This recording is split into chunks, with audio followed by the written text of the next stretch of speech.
Mrs. Vice President of IFAD, distinguished members of the Executive Board who have joined us today, colleagues from IFAD and from other UN agencies based in Rome. I recognize some colleagues from FAO and WFP. Ladies and gentlemen, good morning and a very warm welcome to this learning event on evaluating support to pro-poor value chain development. It is a great pleasure for me and my team at the Independent Office of Evaluation to have you here today to discuss the 2019 corporate level evaluation on this topic, which was presented to the Executive Board of IFAD last week. First of all, let me take this opportunity to express my sincere appreciation to IFAD's management, represented by Ms. Cornelia Richter, Vice President of IFAD, for participating in this event and for her remarks today. I would like to also acknowledge Mr. Maximo Torero, Assistant Director General, Economic and Social Development Department, FAO, who unfortunately cannot join us today in person, but has prepared a video with a keynote address. I look forward to hearing about his experience at FAO and the similarities and differences with IFAD's. Finally, I would like to thank Mr. Fabrizio Felloni, Deputy Director of the Independent Office of Evaluation, who ably led this complex and far-reaching evaluation and will present selected findings today. Let me begin by highlighting that value chain development is becoming increasingly important for IFAD, as traditional food systems are being replaced by organized value chains. Since the mid-2000s, IFAD's portfolio has seen an increase in value chain relevant projects from 41% to 72%. Traditional food systems are in fact being replaced by large-scale processing, wholesale and logistic operations serving retailers and large markets through coordinated value chains. Small-scale producers are still responsible for a high share of food production in developing countries, but receive a disproportionately low share of its market value. Poor and small-scale rural producers are at the heart of IFAD's mandate of rural poverty reduction and of its goal to promote rural transformation. Therefore, developing value chains in an inclusive manner is a key element to achieve this. The evaluation found that the growing value chain project portfolio was a challenge for IFAD, as this approach was new to many staff members and government teams in charge of project implementation. IFAD elaborated several toolkits on value chain development, but still lacks an overarching conceptual framework and corporate guidance on how to support pro-poor value chain development. At IFAD, the design of value chain projects has evolved through growing experience. Yet analytical gaps remain. For example, in the majority of cases, projects have not been guided by a structured market intelligence to select the choice of commodities and steps within the value chains to achieve pro-poor results. Many of the value chains supported by IFAD projects were buyer-driven value chains, in which the parameters of small producers were set by market demand. These arrangements led to more secure markets, no doubt, and income for small producers, but did not substantially alter the way the chain was governed. For these reasons, producers continue to face a weak bargaining position. The evaluation found that it is possible to reach the poor and the very poor producers through value chain approaches, but this requires specific attention. Focus on poorer groups was not always maintained, largely because of varying attention to targeting and barriers to entry for poorer producers. So what is the way forward? According to our evaluation, IFAD needs a corporate-level guidance on support to value chain development. This guidance will serve to clarify the objectives and principles of engagement, as well as the resources and organizational change required, including capacity building for IFAD staff, for government and project staff. Finally, the evaluation recommends promoting inclusive value chain governance and regulatory environment and sharpening our approach to value chain financing. I hope that our speakers will now lead us more deeply into the lessons and challenges related to this topic, and I encourage you all to actively participate in a frank and constructive dialogue after the presentations. I thank you for being with us today, and I will now give the floor to Ms. Cornelia Richter, Vice President of IFAD, for her remarks. Cornelia. Thank you, Oscar, and very good morning, distinguished delegates and dear colleagues. Thank you for joining us here in Rome and also via webcast. I'm pleased to welcome all of you here to our learning event. And as always, IOE has produced a stimulating document that enables IFAD to improve its work. As it has been already become quite clear by Oscar's introductory remarks, value chain development today is a dominant feature of IFAD's portfolio. And this has been a major shift for IFAD, whose focus is now not just on production, but more comprehensively on linking small-scale farmers to marketing, processing, and distribution. IFAD has had to face a steep learning curve, both in designing projects that are relevant to the specific context, as well as in identifying private sector collaborators. I would like to share just a few successful examples with you. Between 2009 and 2018, IFAD supported 16,000 households in mountainous areas in Nepal to take advantage of high-value markets for commodities such as turmeric and ginger. The project aimed to improve the governance of the different agricultural value chains. This included improving coordination between producers, retailers, wholesalers, input suppliers, technical service providers, credit groups, and government line ministries. Access to better markets where producers could sell quality produce yielded measurable results. Farmers were able to increase their annual income by 37% to $500 a year. The project especially targeted vulnerable groups, for whom benefits were even more substantial. For example, ethnic minorities increased their crop income by 92% and their livestock income by 62%. Another example I would like to share with you is in Kenya, our smallholder dairy commercialization program. This program works with 13,000 poor smallholder dairy producers. It increases their understanding of the market and technical knowledge and of production processes and improves organizational and enterprise skills. Positive impacts include improved animal management, including grazing and feeding, and animal health services. Producers were able to increase their milk production by 37% and sell their milk at a price 31% higher than non-beneficiaries. Clearly, empowerment of poor rural people through value chains requires a specific targeting and facilitation strategy.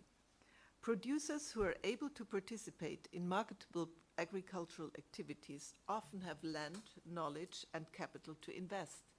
But what about the poorest farmers who are constrained by a lack of those assets? IFAD has drawn some lessons from its experience that should be incorporated into future value chain development planning. For example, crop or products that require little land or capital investment reduce the barriers to participation by poor producers. Value addition through processing creates employment and allows producers to capture a higher portion of the final market price. Market information systems help farmers to make informed and timely decisions on product sales. Price mechanisms, such as fixed price arrangements, help farmers plan their production. Multi-stakeholder platforms consisting of producers, input providers, processors, and others help build trusted relationships and create transparency along the value chain. We also recognize, and here we concur with the IOE evaluation, that there is room for improvement in IFAD's targeting, project design, and capacity building approach.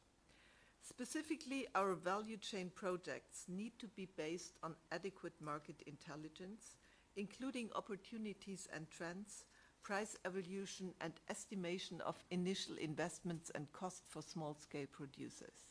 Second, our financing instruments have to be available for all actors in the value chain, including small and medium enterprises and producer organizations. Third, we must offer the right kind of capacity building to producers, including marketing and financial literacy skills. Collaborating with other multi- or bilateral institutions can be useful here. Fourth, we must analyze the governance of value chains. It is often the distributors and the consumers who dictate the quality and quantity of production. Small-scale farmers are seldom involved in these kind of negotiations. In other words, they either can choose to abide by the terms agreed or get left out of value chains.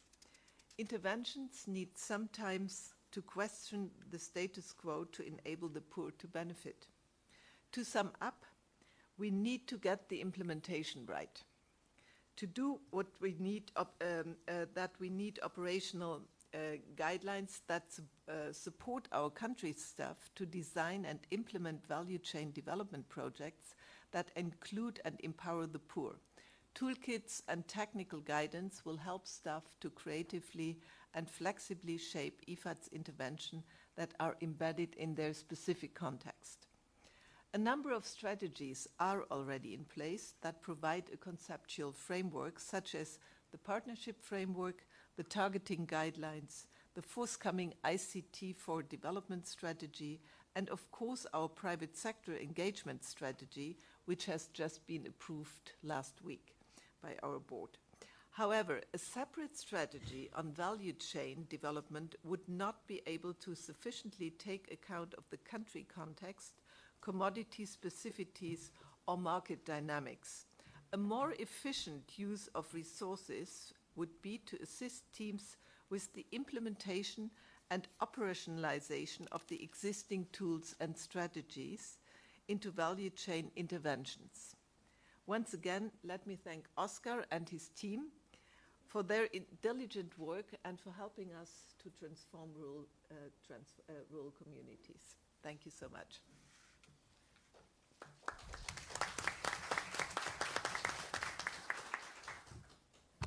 Thank you very much, Cornelia, for this inspiring words and very substantive contribution that summarizes a number of lessons gained through IFAD experience. We will have now the video addressed by Máximo Torero, Assistant Director General, Economic and Social Development Department of the Food and Agriculture Organization of the United Nations, FAO.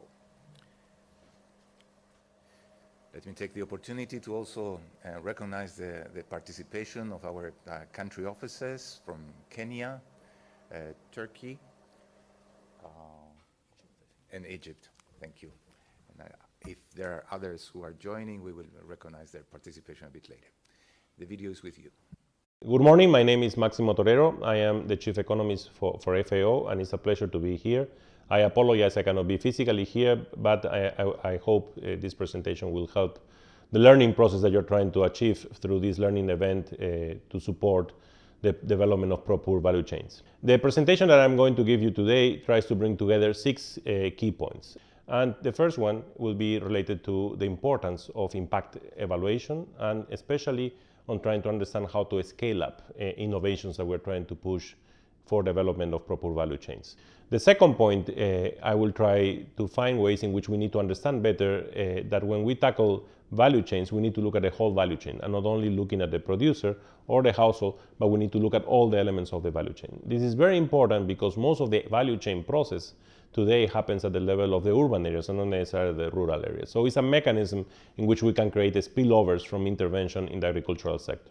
The third element is that we need to identify properly the bottlenecks, and that's why the value chain approach is useful, because not necessarily the bottlenecks could be in the post-harvest part, in the processing part, it could be at the producer level, and therefore we can better target what types of interventions we need to implement.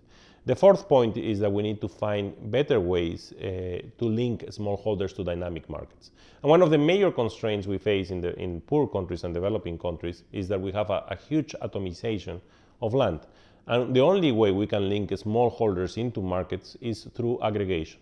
So we need to find mechanisms in which it will allow us to aggregate what they produce so that they can have the scale, the sufficient scale to be able to sell their products to dynamic markets.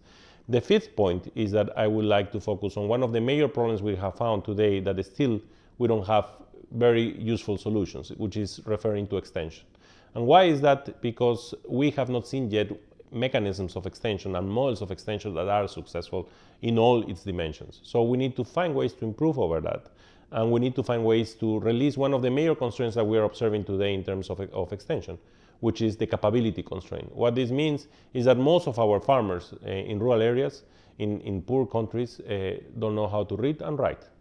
And that means that it's very difficult for them to understand the way we transfer information to them. So we need to innovate around this, and we need to find solutions. And finally, I would like to focus on how we can better target the interventions. IFAD has a clear mandate to target poor producers in areas where households are extremely poor. And that requires to have a framework of properly targeting them to be able to achieve the goals and the impacts that you are supposed to achieve. I will present some of the basic framework that we are following at FAO, which is called the Hand in Hand initiative, which I hope will help to better have a mechanism through which we can prioritize the way we target, and which also can allow us to find a better way to scale up the results of what we do. Thank you.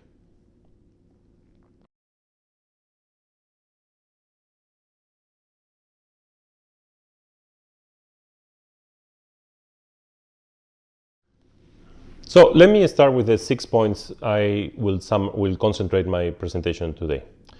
The idea here, and the idea of the whole presentation, is to find ways in which we can think differently to resolve a big problem, which is linking smallholders to dynamic markets, especially the poorest. So the first point was that we need to improve the way we measure impact, and especially to find ways in which we can scale up interventions. Why? Because this is not a simple issue, and I think IFAD has done a significant effort to try to measure impact in what they do. The best and the golden mechanism, the golden way to do evaluations today is what we call randomized controlled trials. They are very useful because we allow us to have internal validity of what we evaluate, and allow us also to identify why projects work and why they didn't work. The problem is sometimes it's extremely complex to create a randomized controlled trial because of the sample size. Sometimes you will need an enormous amount of sample to be able to have some statistical power, to be able to have some inference about the potential impact. So in reality, in most of the cases, we have to move to intermediate solutions, a little bit far from the golden standard, but sometimes they are very useful and we can learn a lot from them. Those are, for example, the quasi-experimental methods that could help us and could allow us to resolve some of the internal consistency, internal validation, internal validity, and could also be more adjustable to the reality of the project. Like, let's just assume that you have a value chain and you want to randomize a value chain. That would be close to impossible. But you can do other tools like regression discontinuities and other potential metrics that will allow us to do that better. So we need to be flexible. We need to find ways in which we can do things according to the reality of what we are implementing. Now, the other topic that I refer in this first point was scalability. And this is very complex. Scalability doesn't mean that when I test something and I show that it works, assume that I do it in a very sophisticated way through the golden standard randomized controlled trials. That doesn't mean that I can scale up. That's why we refer that in randomized controlled trials, major problem is that they don't have external validity. That means that what happens in one location not necessarily will happen the same in other locations.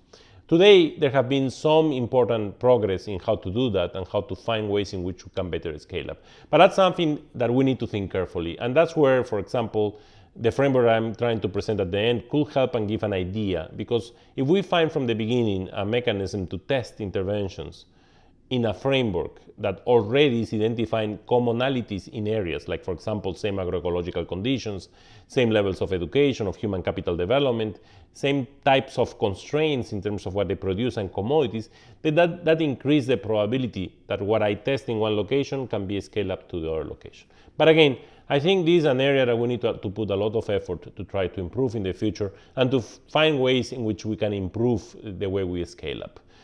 Because today we only have very, very light qualitative experience, and it's an area where we can learn a lot from nutrition, where they have learned how to scale up interventions. Let me now move to the second point, that we need to move from the farmer to the value chain. Why? Because the farmer that we are going to target in any intervention is linked to a value chain. The value chain could be very rudimentary and very small in the poorest of the poor farmer, but it could be a little bit more complex in farmers which are more linked to dynamic markets. We need to identify backward linkages like inputs to the farmer. We need to identify forward linkages like retailers, traders, processing, secondary processing, and distribution. That's the only way we can understand the problem of what we're trying to resolve. And again, thinking on evaluation, that's a difficult issue, but that's something that we need to move. There is no way we can do interventions if we don't look at the whole value chain and map the value chain and find where in the value chains the problems are, where we can resolve the problem and where we can tackle that. Let me just bring you a simple example. This is the case of food losses. Okay? So FAO have been designing a new methodology to measure food losses. And what we find out that we need to find different ways to measure losses, but we need to measure losses across the value chain. Typically, we only look at losses post-harvest, but a lot of the losses are happening in the pre-harvest side and not necessarily in the post-harvest side. In this graph that you can observe, for example, the orange part of the bar is referring to the level of the losses that occur at the farm level. The dark bar at the middleman and the green bar at the wholesaler level. So these are samples that we took for Ecuador, Peru, Guatemala, Honduras, Ethiopia, and China on different commodities: potato, beans, maize, teff, and wheat. And what we found is that a lot of the losses are in the pre-harvest level. Whatever methodology we use, each bar refers to a different methodology. We have the self-report methodology, the category methodology, the attribute methodology, or the price methodology. In any of the methodology we use, we identify that there is a big problem at the producer level. Why is this so important? Because it's not only the issue of the post-harvest side and the processing part, it's also the issue of how farmers are producing and how much is lost in the field and how much is lost in the pre-harvest part. And when we look in detail and we look at the reasons, for example, of the pre-harvest losses, we identify that pests, disease, and animals are one of the major sources, the yellow part of this bar. We also identify that lack of rain, which is tied and linked to climate change, for example. And we also find in some commodities that weeds are the problem. So the solutions can be customized to the problem that we are observing. And the problems vary depending on the commodity. But at least looking at the different nodes allow us to bring solutions to the problems that we are facing and not just to assume the solutions. Clearly, the case of pest, disease, and lack of rain could be linked to improved seeds and could also be linked to soils. Soil management reduces the number of pests and the number of problems we have in terms of diseases. And that is linked also to the use of fertilizers and the specific fertilizers that those soils need. So we need to find ways to look at the whole value chain. Third, and the third point is that we need to identify where the bottlenecks are and then implement interventions. What we are trying to do here, for example, is trying to look at the value chain in Honduras, for example, where we are trying to measure and solve a problem. The problem that we wanted to solve was basically to reduce the level of losses. And we found that the major problem of losses was linked to the topics I referred before. Now, this is an example of how I can implement a randomized control trial. I have a problem, and I have potential types of interventions. One intervention was to provide them a package of inputs like normally governments will do. The second intervention was, okay, let's assume that the government is not doing it efficiently, and let the farmers make the solutions they need to do to be able to achieve a target. And the target will give them an incentive. So basically what we do in the second treatment is to provide them the information of what are the standards they need to produce their beans to be able to be purchased at a dynamic market, and that the size of the incentive or the additional price that they will get if they comply with those standards. But the farmers can do whatever they think is the way to do it, instead of the government giving them a pre-designed package. And then, of course, you have a control group. So this is an easy intervention because it's at the farmer level, but we know it's going to affect the whole value chain, but allow us to randomize and test if this works or not. Like, for example, if we find that the market intervention, the price incentive with the information, is the best one, that could simplify a lot the way we operate, because we don't need to provide inputs through governments and so on, which sometimes is really complex and sometimes is an open box for corruption, but will allow us also to find a market-based solution that, through the information of standards, through a clear incentive, through prices, could allow farmers to achieve better profits. And that's exactly what we found. When we did the randomized control trial, we found that the direct incentives to farmers and linking them to corporate buyers with a price premium if they comply with the standards helped to reduce 7% of the quality loss. Although the amount is still small, still there was a significant effect relative to the control group and relative to the government providing the seeds and the fertilizers.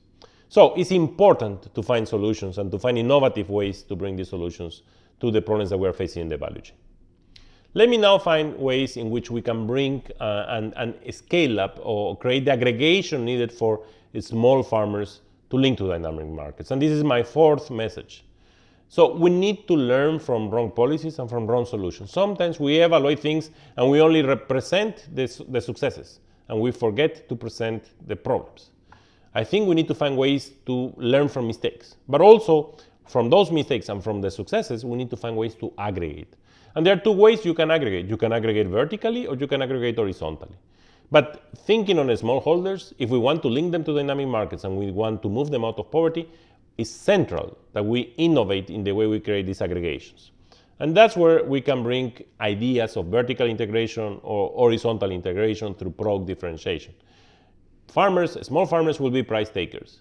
And the only way they can negotiate better is if they have the aggregation level, the scale of the amount of produce, so that they can link to these dynamic markets. Now, one way to do this is contract farming. But we have seen, and there are many research on this, that sometimes there is a tendency from smallholders, from contractors, to move away from smallholders. And the reason is because it's very difficult to monitor how they perform and to monitor the standards. IFAD have done several projects on this, and they have tried to find innovative ways to resolve that problem. But the literature is really big on showing all the potential problems because of the incapacity to monitor significant number of smallholders. The second problem, assume that we can resolve the monitoring through different mechanisms, is the problem to the producer that accepts the contracts. Sometimes the company that does the contract with this producer won't comply with the conditions that they agree. And in the report of IFAD, in terms of the evaluation of what is being done in IFAD, you find several cases in which, for example, they were able to agree to a price with the contractee, with the company, but not necessarily that price is what is being paid at the end, because the company will argue different things that doesn't allow them to pay the price that they commit to. And this is because the farmer is in a hold-up situation. Once they agree to do this contract, they have to deliver the produce to this company, because normally the company will put some specific ties to assure that the product is being delivered. And that's where the company could have some monopsony power, no? So one buyer for that commodity. Now, this is a problem that happens both in the corporate side, where basically in dynamic markets, supermarkets, and export companies, they are also interested in purchasing from smallholders. So although most of the production is collected from big producers and from medium producers, as is shown in the figure, they also like to link with the smallholders, because they can find in the smallholders, especially in the high value commodities, some attributes and heterogeneity on the attributes for which they could have specific markets. Let me bring the example of mangoes. Mangoes, in the case of several countries that export mangoes, the Kent mango, for example, the market demands different caliper, size, different color of mango. And a large producer will produce an homogeneous variety or characteristics of a mango, same caliper, same color. While companies can harvest from different smallholders and get the number of kilograms of mangoes they need of different types, of different calipers, of different colors, for which they have a specific market at a very high price. So they understand that, and they think that this product differentiation could bring profits to them. The problem is how they control them, and how they monitor the quality, how they monitor the standards. But exactly the same problem happens in horizontal arrangements like cooperatives or umbrella of cooperatives, where they are linking also to dynamic markets. And the organic coffee one is a huge example, where they are linking associations of producers of a lot of small holders, the green circles in the graph I'm showing. But for them, they have exactly the same problems as the big dynamic market through a corporation. So we need to bring solutions. We need to think differently. We need to think out of the box to be able to resolve that, because they also need to expand the level and the number of smallholders they have. Now, we have been testing, and FAO has a database of different designs of contracts on how to do that. For example, cost of monitoring, club formation. It comes from the microfinance literature. How we can enforce, if you want to be part of the club, you have to spend some time on monitoring others so that they comply with the standards. Abuse of monopsony power. Here, we need to develop stronger rural farmer associations and type products, for example. That's something that IFAD does a lot. Price schemes. We have to put in place in the contracts price schemes with incentives on productivity and quality. Normally, we don't do that. We fix a price, but it's not tied to a change in productivity, a change in the standards. Quality standards, joint definition of quality. We did an experiment in Vietnam on milk, and we found that the producers of milk were not investing in improving the quality of the milk they were supplying, because they thought the company was cheating. So how it works in milk is that milk is brought to the collection center, the company will sample from that milk brought by the smallholder, and they will do the tests in the lab. And then the farmer will be paid based on the quality and the attributes of the milk they deliver. Farmers thought that companies were cheating the way they test the milk, and therefore they were not happy and they were not investing in improving the productivity and the quality of milk. So we designed a mechanism in which we have third-party lab testing, like in Germany, where basically we took two samples, one for the company and one for a lab that was agreed by the company and the farmers. They had the same benchmarking, so they will test the milk relative to the same standard milk. And we provided vouchers to the farmers to execute the vouchers to see the results whenever they didn't believe what the company was reporting. What happened at the end? Just the signal of the transparency of the multiple testing make the farmers to start changing the way they produce. But when they start to execute the vouchers, they immediately found that the results were the same. And that helped to change the whole dynamic of production and productivity of the farmers. They start to invest more, and they start to improve the quality of the milk, and the company did better. And also the company figured out that they needed to automatize the testing process so it was more transparent for the farmers. So again, a simple solution creates a huge impact. The same with access to credit. Normally, the credit is given through the contract designs. So a company will say, okay, I will give you the seed, I will give you the fertilizer, and I will give them to you as a loan. But companies are not designed to do this. That's why we have the financial system. And that will give them credit history to the farmers. But we need to break the symmetry of information with the financial system to be able to give them access. And that requires information sharing. It requires reducing the risk, de-risking the operation for the bank initially until it gains knowledge on how to score the risk of the farmers so that they can give them loans. And that's what we did with what we call the double ransom model. Basically, we create a little trust fund that de-risk the operations of the financial system of a little set of banks, and they agreed to lend in their own process to these farmers. And what they found is that the farmers paid back. And we took that from the side of the contracts that the company was developing. Again, we create a big change. The farmers and the financial system start to lend more and therefore increase the scale of the lending to the banks or to the farmers relative to what the companies could have done at a smaller scale. And finally, productivity. Clear price incentives to increase in productivity. So again, innovation is central to be able to bring that and to bring that out. The fifth point, which I think is a big challenge, is how to improve on innovation of extension. We need to innovate. IFAD has worked in several models of extension. They have tested different ways to do it. I remember in Cambodia, they were testing different ways to do extension. But again, outside of evaluating them, we found that the impact was not so big.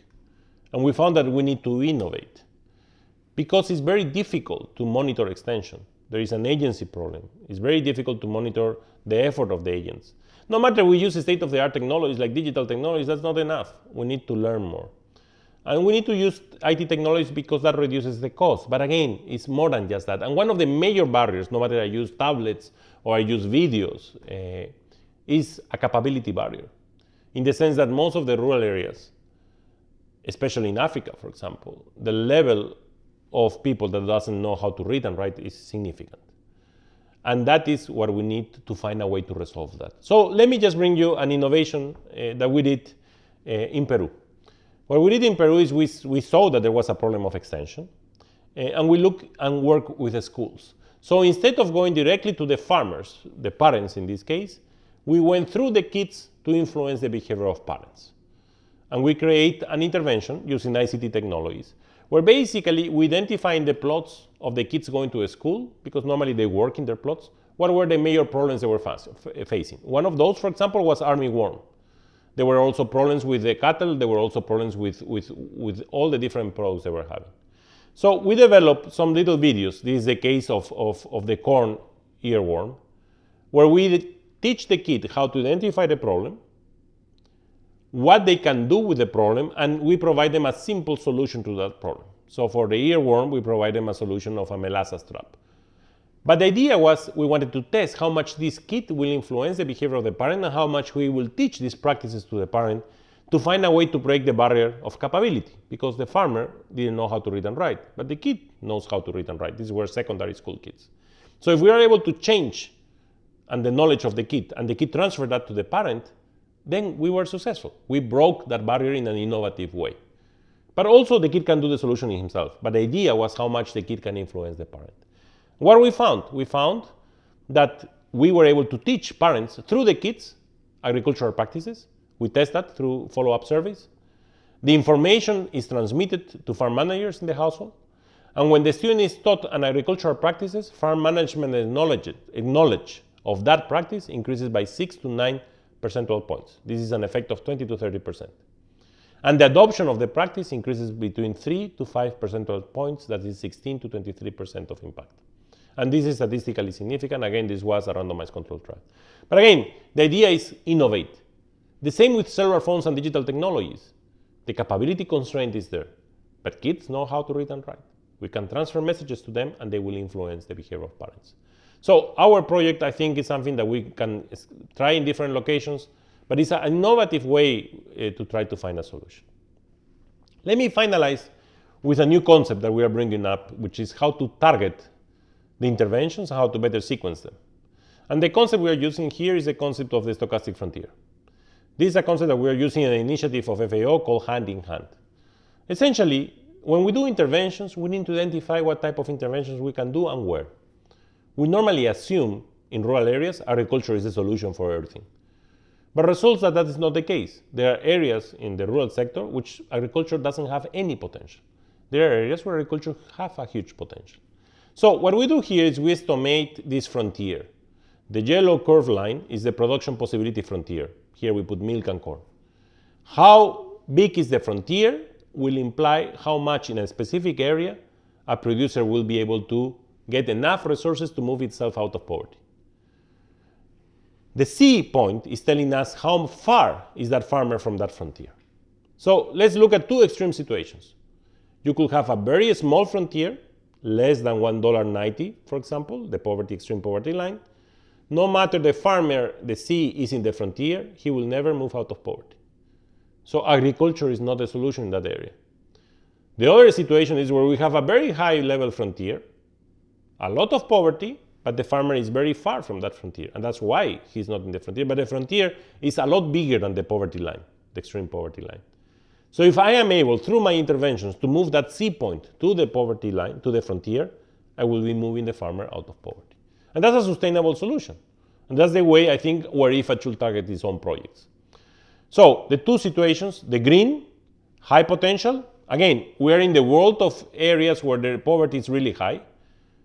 But the green is the high potential, where we can bring productive solutions, identifying what is the reason of why the level of inefficiency, why they are not in the frontier. And the red areas, where there is no agricultural potential, solutions there are linked to human capital, are linked to other activities not related to farm, or to be part of the value chain, but not the producer part. But there is no way, through agriculture alone, production agricultural products, you will be able to move out of poverty. We try this as an example in the case of Burkina Faso, and we classify them in several areas.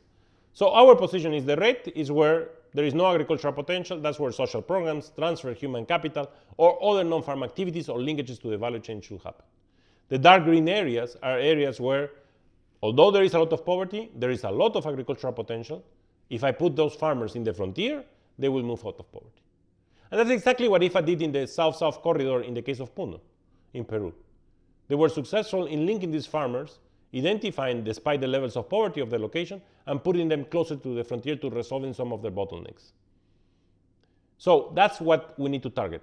The dark green areas is where we will reduce more poor by linking them to the frontier, and the red areas to minimize the potential consequences of being poor and not having access to agricultural products because the agroecological conditions are not good enough. So this is just one idea of how we can better target and also how we can better sequence interventions, because it will allow us to identify how to reduce inefficiency and what else can be happening. And imagine in this type of map, you can bring any layer over it. You can bring roads layer, any other layer that will allow you to be able to identify how to sequence potential interventions.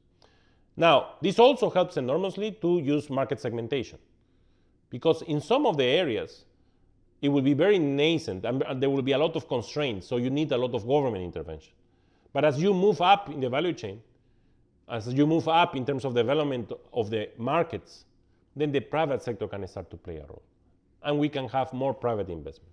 The case of the milk that I expressed before, the government was trying to resolve this problem of asymmetry of information. But once the problem was starting to be resolved, farmers started to produce more, to grow more. And then it became more attractive for the private sector to come in. So again, we need to find ways to segment these continuums of the market so that we bring together the public and the private. We start with public in the poorest areas, with less institutions, with less capabilities, but as we move up, we can move them to attract private sector, reducing asymmetry of information for them to invest more. So thank you so much. These are some ideas, 6 points that I wanted to bring up, and I hope this presentation will be helpful for you. Thank you.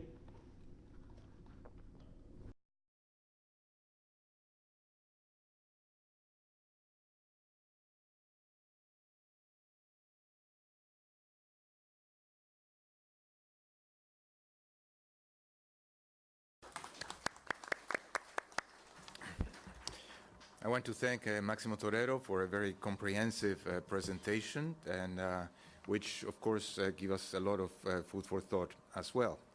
Let me now pass the floor to Fabrizio Felloni, IOE Deputy Director, for a brief presentation of the corporate level evaluation. This will be followed by comments by Thoraya Tricki, the Director of Sustainable Production Markets and Institution Division at IFAD. Fabrizio, you have the floor. Okay, thank you and good morning. So many of you might have had the chance to read the report or parts of it before, and others have not. So I'll try to make an introduction to the main points with the hope that this will also entice those who have not yet read it to take a look at it or parts of it. So first of all, this was a corporate level evaluation focusing on IFAD. And the time frame was from 2007 to 2018. The time frame was linked to two things. One, the cycle of replenishment of IFAD resources, but more importantly, because of the topic, the time when the idea that IFAD should work on value chain, on the interest of IFAD or value chain, became stronger.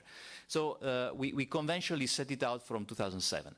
It's a large evaluation, which, as you can see, drew from a number of sources, documents, of course, management self-assessment, e-service, but the core part where we really collected information and data was through the review of 77 projects in 29 countries. The number is large, and this was the result of both field visits and, in some cases, desk reviews. So it's quite large and heterogeneous group, which was interesting to see different characteristics of value chain, different commodities, and different approaches.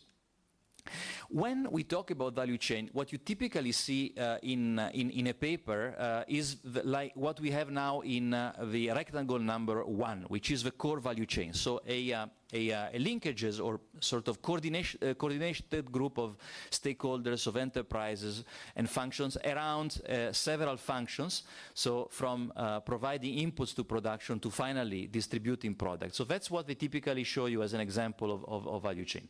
Here, building on a model, a good representation, a good conceptualization done by FAO, we expanded a little bit and built on it in our report. What we wanted to highlight was that when you look at value chain development, particularly with a pro-poor approach, you need to focus on other aspects, such as, for example, governance, a relationship between the stakeholders, the markets in which value chains are inserted, and a broader enabling environment, which is made of many things. It can be financial, infrastructure, policies, socio-cultural aspects, and natural resource management. So these are fundamental, all these aspects. So if you expand this notion of value chain from the core one to a larger one, all these aspects are fundamental if you want the value chain to be viable economically, to be sustainable, and to be inclusive, particularly important for IFAD. When we set out to conduct our evaluation, because it was corporate, we didn't just look at operations. We also looked at the corporate resources and instruments. The question here was, does IFAD have the right corporate strategies, guidance, but also capacity, skills, budget, capacity to monitor, but also instruments. So we have loans, grants, and technical inputs, and technical and technical inputs that we provide at several stages of a project design. So these are the fundamental instruments that we have. Then we look at the design of projects and their implementation, and then we follow the project effects, immediate one, outcomes, and longer-term results. So that's the way also the evaluation is structured and also the report is structured. As you might have seen or heard in the introduction, there's been a large increase in projects which are value chain relevant at IFAD. We calculated this percentage for in terms of numbers of 41% to 72% in the period of 9-10 years. Of course, as it might have come to mind to you, having a value chain project is not a yes or no question, but it's to what extent the value chain is central to the project. So we also have this type of statistics in the report, but here we present this one for simplicity, just to show the increase that has taken place. IFAD has not a corporate strategy. We come back later on this word strategy because it has some bearing on findings and also implementation of future implementation findings. It doesn't have a sort of a corporate strategy on procure value chain development, which provides conceptual clarity and guidance. We found that this also, in addition to the heterogeneity that you find on the field, contributed to different interpretation and sometimes inconsistent approaches. But particularly what we thought would have been important to do, and it was not done fully, was giving attention to the set of skills of IFAD staff, because it's a transition to a new paradigm. So and this requires people who know what needs to be done.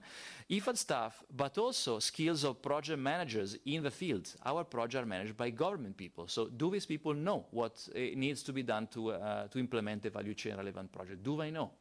That's a big question. And that was something where we thought there was not sufficient reflection, at least at the beginning. If you compare a project design now, which is value chain relevant, with a typical project you might have seen 15 years ago, IFAD, the difference is very big. It's clear that the project design has changed, it has evolved. So this is a clear and a positive finding. So generally speaking, there's been an improvement in the way the project design, in which we conceptualize. Some gaps still remain. For example, some gaps, things that we don't find as often as we would like to find, is an analysis of preparedness for value chain approach. Are we ready to go for a value chain approach in this specific case? Is there a market intelligence analysis on what commodities should we prioritize in order to have better procure effects? Is there? Or it is not there. And attention to information technology to reduce transaction costs and enhance transparency in the value chain, as also the presentation of Dr. Torero was emphasizing. So if you look at the approaches that IFAD projects have taken to value chain development, some of them are derivative of traditional projects. So for example, product process upgrading or strengthening horizontal linkages, for example, between producers, such as creating cooperatives, creating federation of producers. These two are important for value chain development. They are, in a way, derivatives from what IFAD used to do, traditionally working on production or creating groups, for example, farmers groups.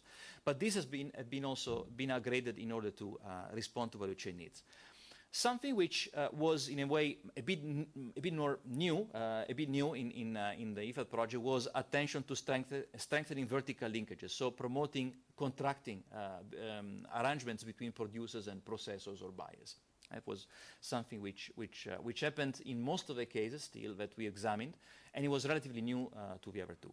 Functional upgrading, which is another approach, which is adding a new functional activity. For example, you have a group of producers that work essentially have been created to receive inputs or to receive training. And now they add a new function such as common marketing or even processing. So this was another approach taken, which we found in slightly over half of the cases that we observed. And if you want to have a more comprehensive look in this table at what has been done, you can see product and process upgrading. Horizontal linkages are the majority. Vertical linkages also in many cases. Governance, interestingly, was taken into consideration in 2/3 of the project that we examined, more or less.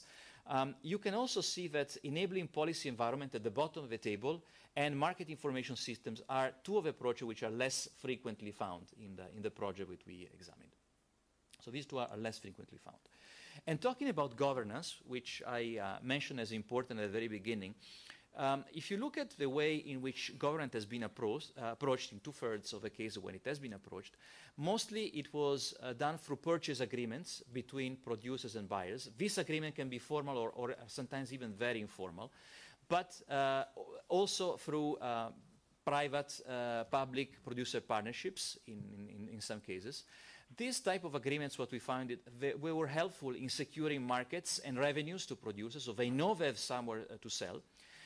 What they did not do in general was to change the way in which the value chain was governed. So the producers are still in a weak bargaining position and work at conditions set by the market or by buyers.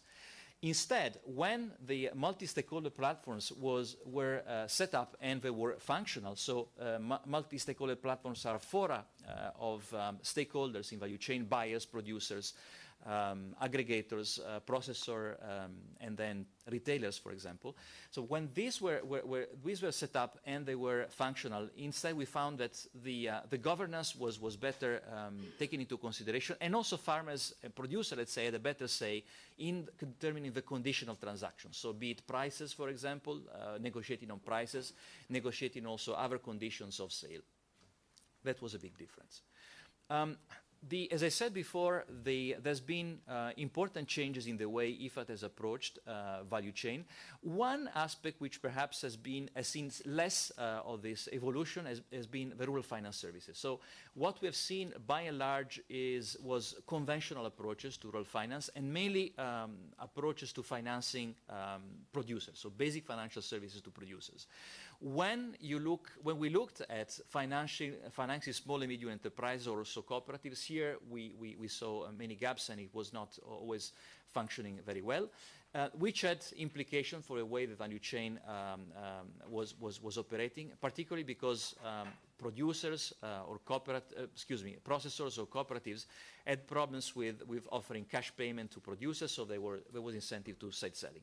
But fundamental point here is that the instruments for rural finance were conventional ones and not really geared to value chain. Also, the management of risk in the project worked well as it concerns production failure, for example, risks, or infrastructure-related risks. Less emphasis perhaps was given to market and price risk, for example, anticipating a price crash due to oversupply. That's also a consequence of not having a strong market intelligence analysis done a priori, so to see where the risks are that there might be price drops because of oversupply. Also, policy and regulation risks were addressed by a minority of projects, with some interesting exceptions. For example, in Sudan and Kenya. In Sudan, the whole project was about liberalization of gum arabic in the country. With the support of the World Bank, it was successful. But we anticipate that in the future, regulation, verification of product standards, the labeling, for example, are going to be important priorities for IFAD projects. Now, reaching the very poor, it is possible. We found cases in which poor and very poor producers were reached through value chain approaches. And when we talk about very poor, we have a very heterogeneous range of situations, from poverty in terms of income poverty, asset-based poverty, categories such as, for example, low-caste persons in certain countries, or indigenous people, women again. The factors that promoted inclusive outreach, some of them are relatively intuitive. Some had to do with the type of commodities that were targeted. So commodities, for example, that required intensive labor input, unskilled labor, so education is not a discriminating factor. They were relatively conducive. Also, when IFAD worked with agribusiness, stipulating requirements that they have to work with certain groups, and also monitoring that these agreements are followed up. But also combining the traditional approaches such as community-based groundwork, empowerment of people with linkages with processors and traders work quite well. What did not work well was when agribusiness were left to select with whom they would like to work, with which producers, and sometimes they typically work with producers that were already part of their agreements, not extending support to new producers. And the other one was a simple assumption that there would be trickle-down effects by supporting agribusiness. So there would be, for example, effects of employment, or effects on demand of products. Of course, this can happen, but they need to be studied ex ante. How big is going to be the employment effect? One person, one family member, or is it, we're talking about 50 persons, 100 persons? With how many producers are they going to work? 12, 13, 300? That's something to be looked at. We also divided the findings of our case studies into looking at two aspects. So on the one hand, the level of advancement of value chain, so from incipient, intermediate, and value chain, advanced value chain stage, and the level of pro-poor outcomes. We have definitions in the report, so low, medium, and large. So as you can see, typically the columns of the lines which have more cases are the central ones, medium pro-poor or intermediate value chain outcomes. But if you mix together the medium to high pro-poor outcomes, you have 2/3 of the cases that fall into this one, which is the majority. It's a relatively good piece of news. On the other hand, the value chain which are intermediate or incipient are 3/4, so mostly are still incipient or intermediate level of development. What is perhaps interesting is to look at the two extremes. So on the one hand, you have some cases in which there was really no articulated value chain design, and the implementation really don't go much beyond production. But on the other extreme, you have cases in which you have both an advanced stage of value chain development and high pro-poor outcomes. And three factors were typically present in this one, which was IFAD had long experience in the area. It started, for example, working on production and then evolved through 2 or 3 project phases into value chain. Second, it had worked explicitly on the value chain governance, for example, through multi-stakeholder platforms. And 3, there was some form of technical support or technical assistance to the project, particularly to the project team. So these are three factors.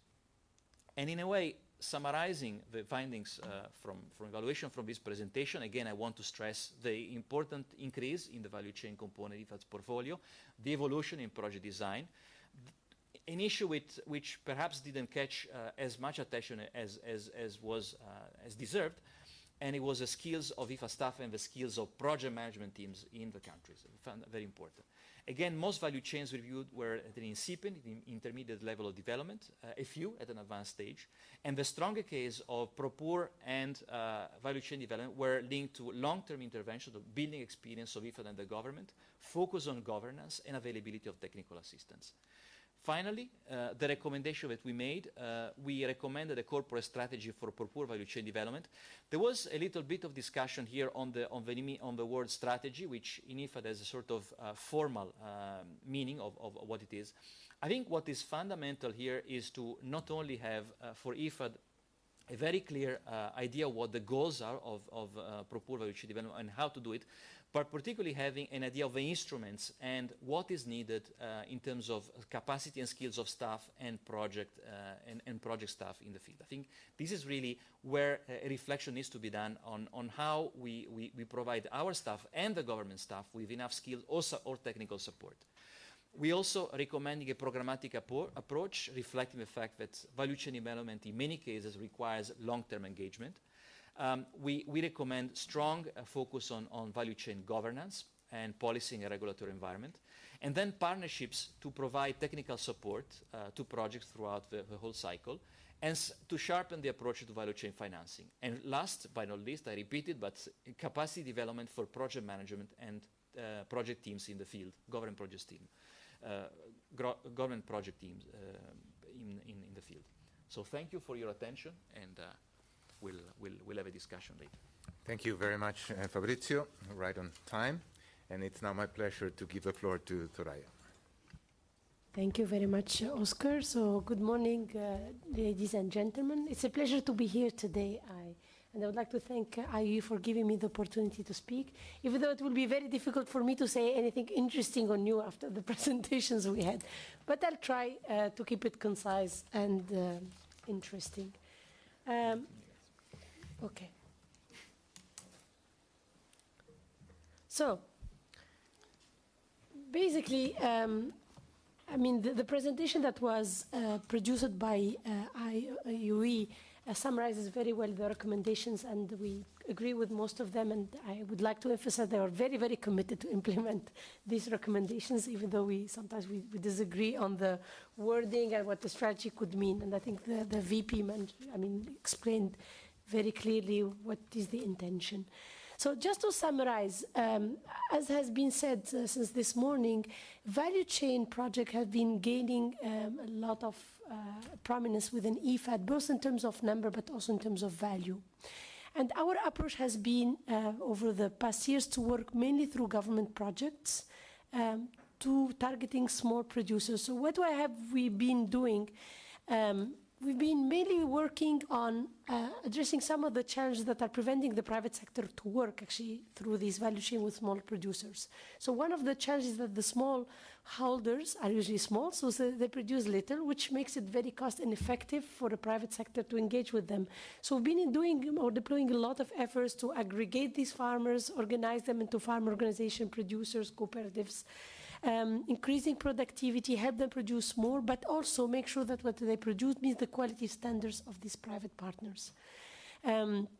We've been also trying to address some of the issues related to the enabling environment, like the small-scale infrastructure through developing markets or storage facilities or small roads to improve connectivity, financing mainly through the matching grants, but also trying to connect them to markets using playing an active role in brokering a contract or a business opportunity with private sector actors, developing market opportunities, but also through what we call the 4P, which is the public-private producer partnership. So we added another P to the conventional PPP model.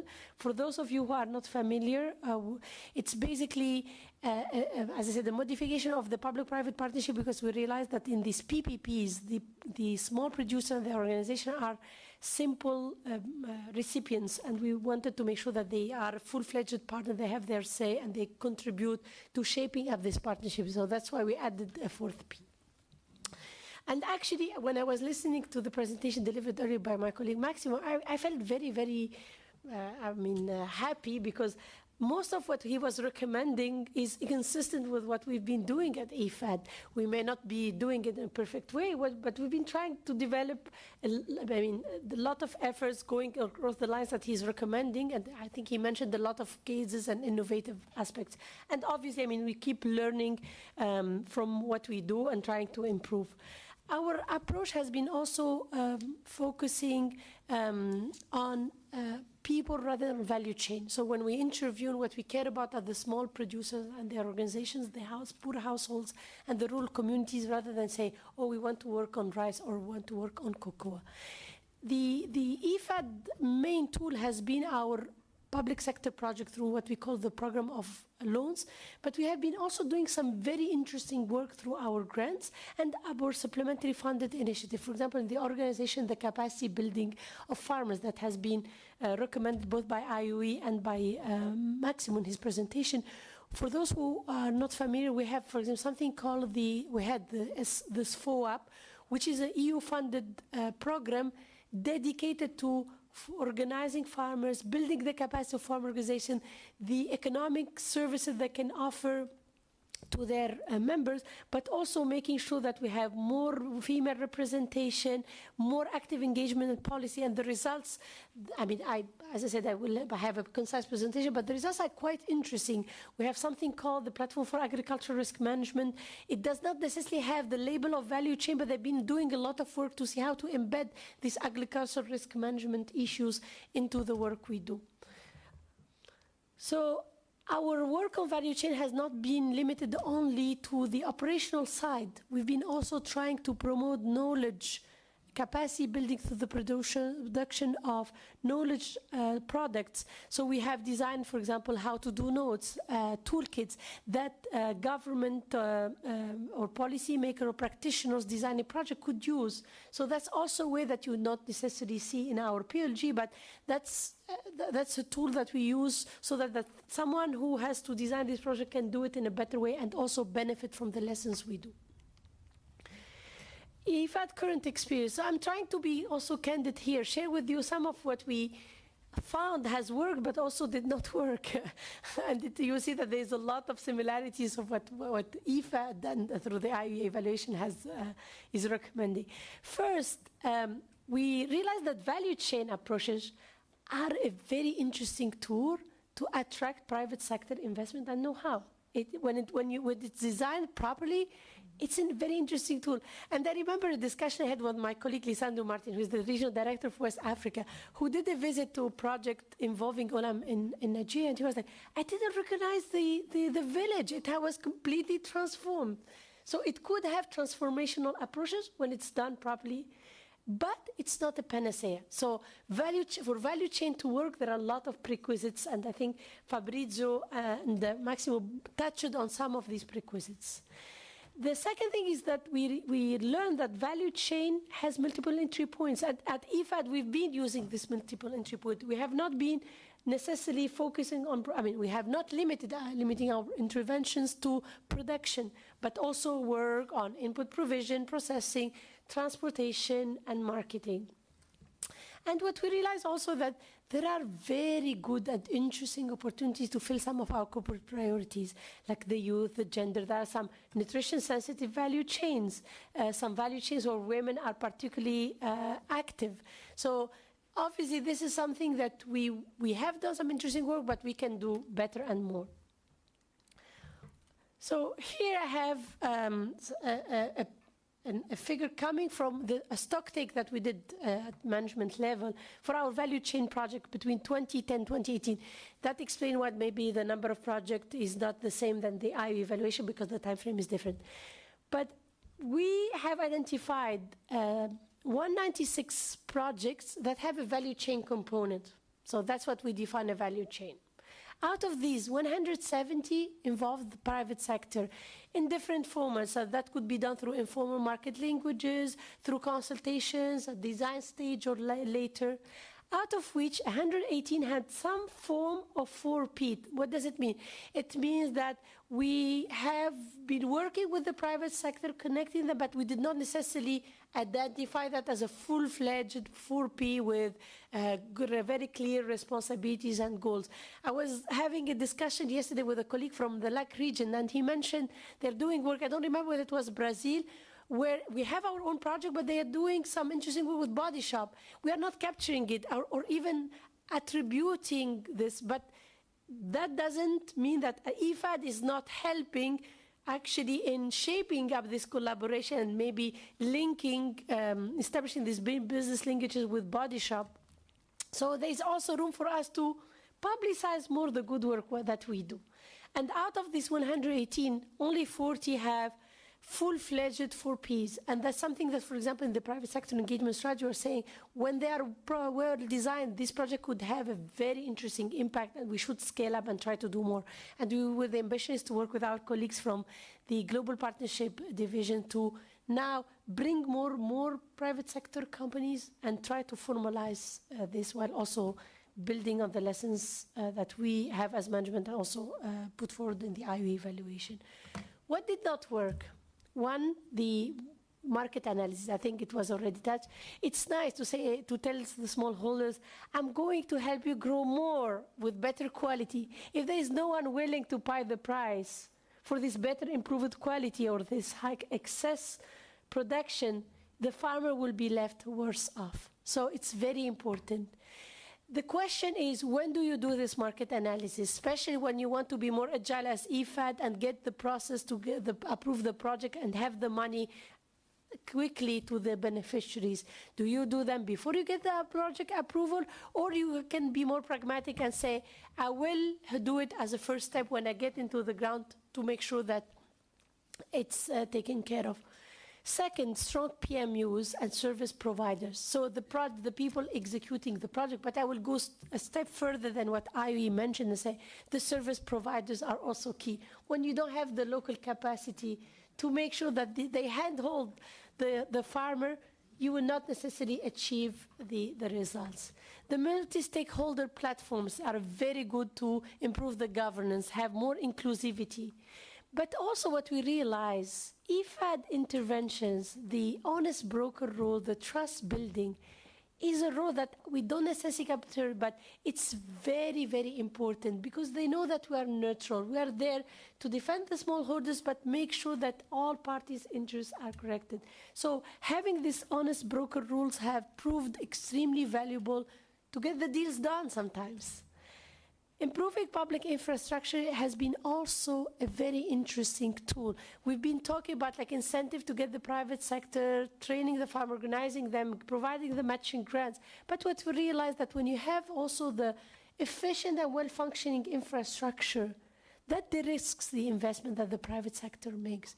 And then the question becomes, if I want to be provocative, up to what level of infrastructure should we as IFAD intervene so that we can make sure that the private sector is willing to invest money? Strong monitoring and evaluation auditing to make sure the poor. And here I should say that I was particularly proud when I saw that the first recommendation made by Maximo was impact. I mean, I'm happy that we have our colleague Sarah here who led our work on the impact assessment. IFAD is the only IFI that now systematically conduct impact assessment of 15% of its projects. We may not be using RCTs that as recommended because these are extremely expensive. So we need also to be pragmatic, but we are actually taking at very seriously this issue of impact assessment. The challenges, the whole tension between targeting the poorest and the commercial viability. The million-dollar question is it better, if you want to create jobs and improve the farmer's income, is it better to support 10,000 small agripreneurs or a company that creates income and grow the productivity and the income of these 10,000 young people? What is the best approach? Limited implementation capacity and experience of governments in value chain development. That's also an issue that we are dealing with. The reluctance of governments to borrow money. If you tell the government, borrow money to give matching grants for the private sector, they're not very keen to do it. And that has been a challenge. I mean, I understand the recommendation coming about diversifying the instruments, but so far we've been limited because you go through the government. So at the end of the day, what you do highly depends on the government appetite and willingness to borrow money for the activities. Now I'm happy that the board approved last week the private sector engagement strategy. It opens up an opportunity for us to develop new instruments to deal directly with the private sector, and this work will start. Actually, it started already. Market information systems have been poorly funded and not sustainable. I have a couple of projects where, unfortunately, these market systems do no longer function or are not functioning properly after the project ended because we don't have the funding. So we are now paying more and more carefully attention to this issue of sustainability. Yesterday I received a request from a colleague to support a grant proposal for a new market or a platform. And my first question was, how can we make sure that this is sustainable when the grant is over? It's very important we make sure that these private information systems are properly designed. Difficulty to align the rhythm. You have a private sector entity who wants to have the deal now, quickly. They want agility. And from the other side, you have public sector officials who do not necessarily have the incentive or who, for the very good reason, need also to make sure that they do things. They're dealing with public money, taxpayer money, so they need also to make sure that things done according to the rules and the conditions. How to align the two. Tracking the results, I mentioned earlier. Honestly, I mean, I'm speaking as a person, maybe not on behalf of IFAD, but I think that we can do as IFAD a better job in publicizing what we do and tracking what we do. And we've been now trying to improve. For example, we have committed to now track the co-financing we attract from private sector funding, something we were not doing before. And as long as it's tracked and measured, you cannot claim it. So it's very important we work on this. Last, the KM products. We have produced a lot of KM products, and these actually can have also a very important role to strengthen the capacity to help governments and private sector entities design better projects, tackle some of the issues that my colleagues touched on this morning. But what we realize is that they've been used, but there is a huge maneuver or margin to improve accessibility and the use. Today, unfortunately, with social media, with Google, people are used to get the information at the fingertip. We are becoming very impatient. We don't want to read a 300-page document. We want to type something and get the answer in 30 seconds. So now with our colleagues, we are trying to brainstorm on how we can get the information, get the support, make sure that the KM products are more user-friendly, more used by potential target audience. So to conclude my presentation, so we're hoping that the new private sector strategy and the ABC fund will help us already diversify, and they will be diversifying the type of financial instruments we can offer, because today, I mean, yesterday I was copied in an exchange email between the ABC fund manager and our team in West Africa working on a cocoa value chain project to see how we can work with the two and link it to a multinational. So things are happening. So of course it will not happen over time. It's difficult. It will take time to make the process. I'm not sure the next IU evaluation will say that we're succeeding, but we're at least trying to make things in a different way, in a more innovative way. We're currently also working on an ICT4D strategy that is an IFAD 11 commitment that will go to our board in December. And among the recommendation we're making the strategy is to have more innovative ways to access market information, even on the targeting, using GIS, doing things in a more innovative manner when they're hoping to improve. I am also confident that the efforts done by colleagues like Sarah on impact evaluation, by Margarita on targeting guidelines, will help us also do a better job in terms of targeting the women, the poor. Because now in every single project that we review, trust me, the question is, where is the targeting? Because we have corporate actually commitments to our member states. So 25% or 50% of our projects are supposed to be gender transformative. So that also means that we need to ask the right questions for our value chain projects. Obviously, we will also scale up things that we realize that work, well designed for peace, multi-stakeholder platforms to improve inclusiveness. So these things that have worked that we will keep doing. So what is next? First is to take on board IUE recommendation. So we have already requested budget. I don't know whether we'll get the money we requested for, but we're very serious to implement them. And that will be also here very frank and candid. We're trying to see how we can do it in an effective and cost-effective way that would change things on the ground. And that's why we resisted the idea of the strategy. We're trying, and we're even trying to think whether it's, we should call them guidelines, should have a lighter former by value chain, by region. The ambition is to do something, as Fabrizio said, that gives the power to people who are on the field to do a better job, so that when the next IUE evaluation comes, they can see better results in the field. So we will come back to you on how they will be called and their format, but we are brainstorming on this. Second, there is also ongoing work starting with the implementation of the private sector engagement strategy. So the whole discussion about the instruments, the ICT, as I said, will also come with its own action plan, things so that we will be starting. So to conclude, I would like to thank IUE for their very good recommendations that we take very seriously, that we will aim to implement. Obviously, I hope that we can work together, brainstorm with them on the best way also of doing it. Learn from other. I mean, I found Maximo's presentation very interesting, and definitely there are some interesting things like this stochastic frontier, which reminds me of the stochastic portfolio frontier that we have in portfolio management and finance. So definitely there is room to learn also from our colleagues and work with RBS. Thank you very much. Thank you very much, Soraya, for your passion and committed response to the two presentations. Now I would like to open the floor for the participation of the plenary. I would like to ask you to introduce yourself first, and then if you can direct your questions to any particular presenter. The floor is now open.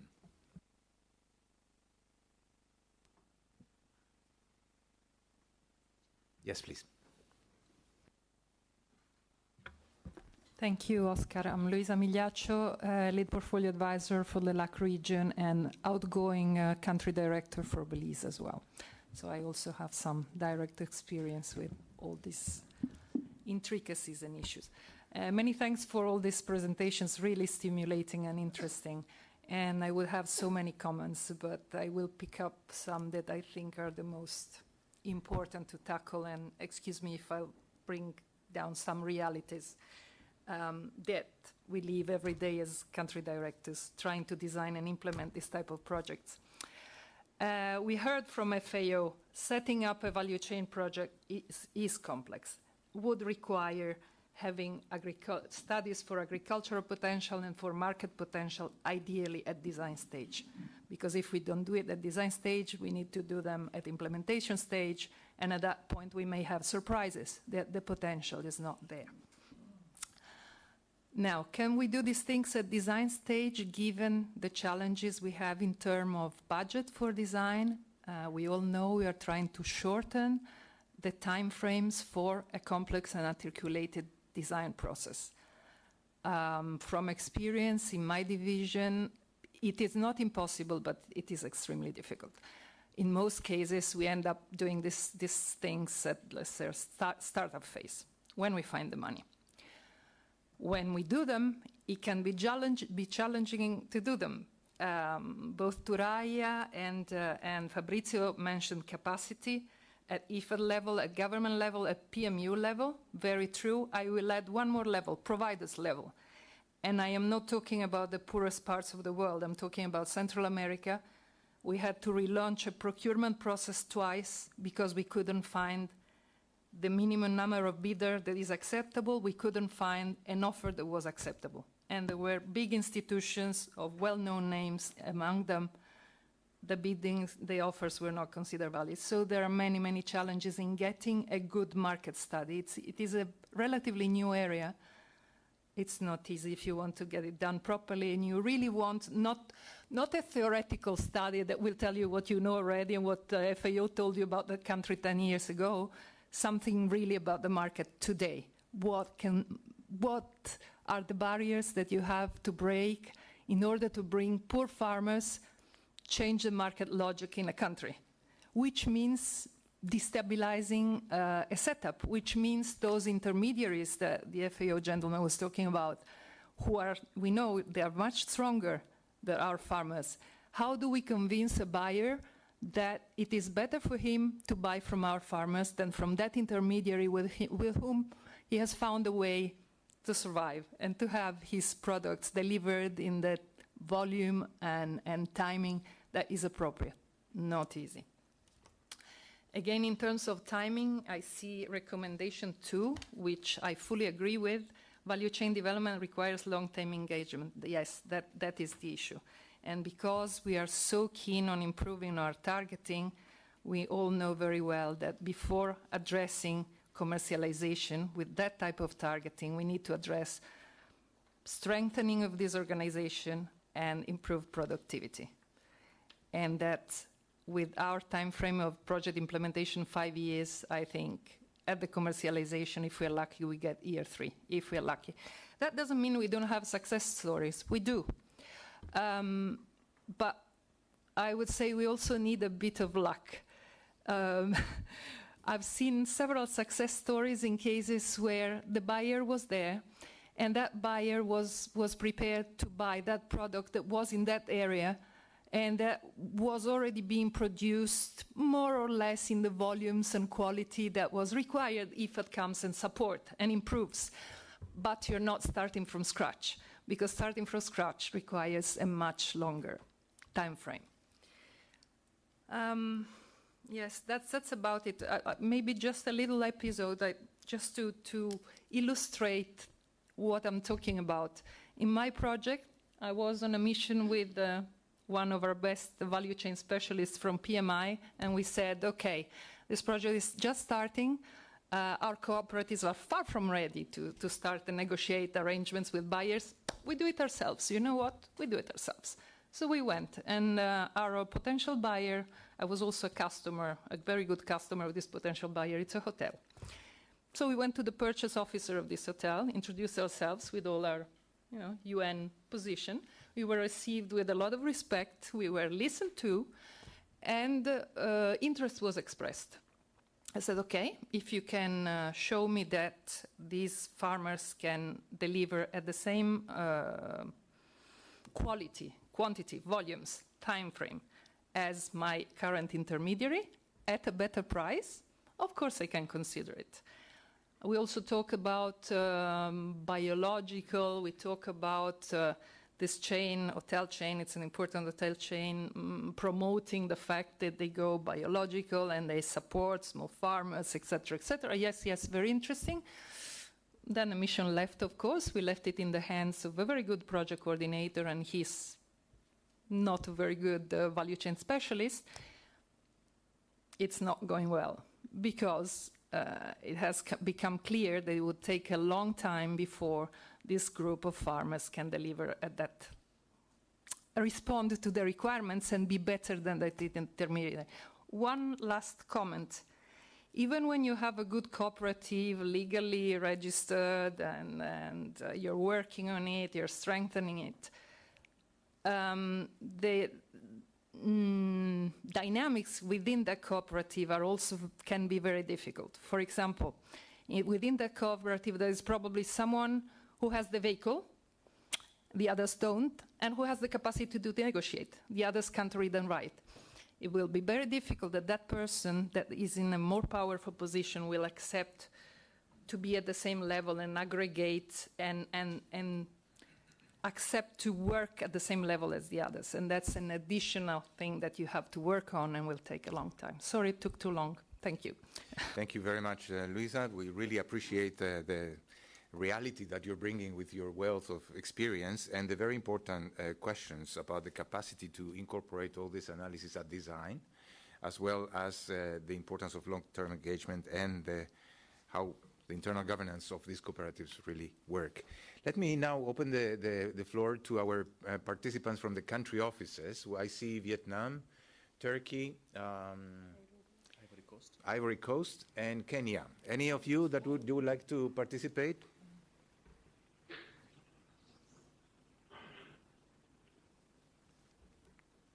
All right. While we wait then for you, let me come back to the... Yeah. Yes, please, come in. Hello? Yes? Hello? Yeah, hi. Yeah, this is Abdul Berry from Cote d'Ivoire. Welcome. We hear you very well. Yeah, okay, yeah. I think in the introduction, on one of the presentation, discussion were about the governance of the value chain. I think this is extremely important, especially in defining the quality and standards of the value chain itself. So quite often what we have seen is set prices on the basis of almost nothing. Quality is not defined, the standards are not defined. And I think this is where you provide incentives to farmers to sell to an aggregator or an off-taker, as we call it.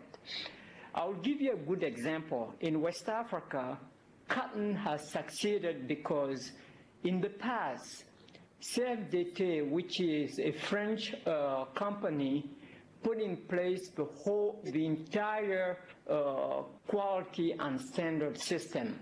And then farmers were producing on the basis of the quality which is required by the buyer. So this is how cotton took place in West Africa.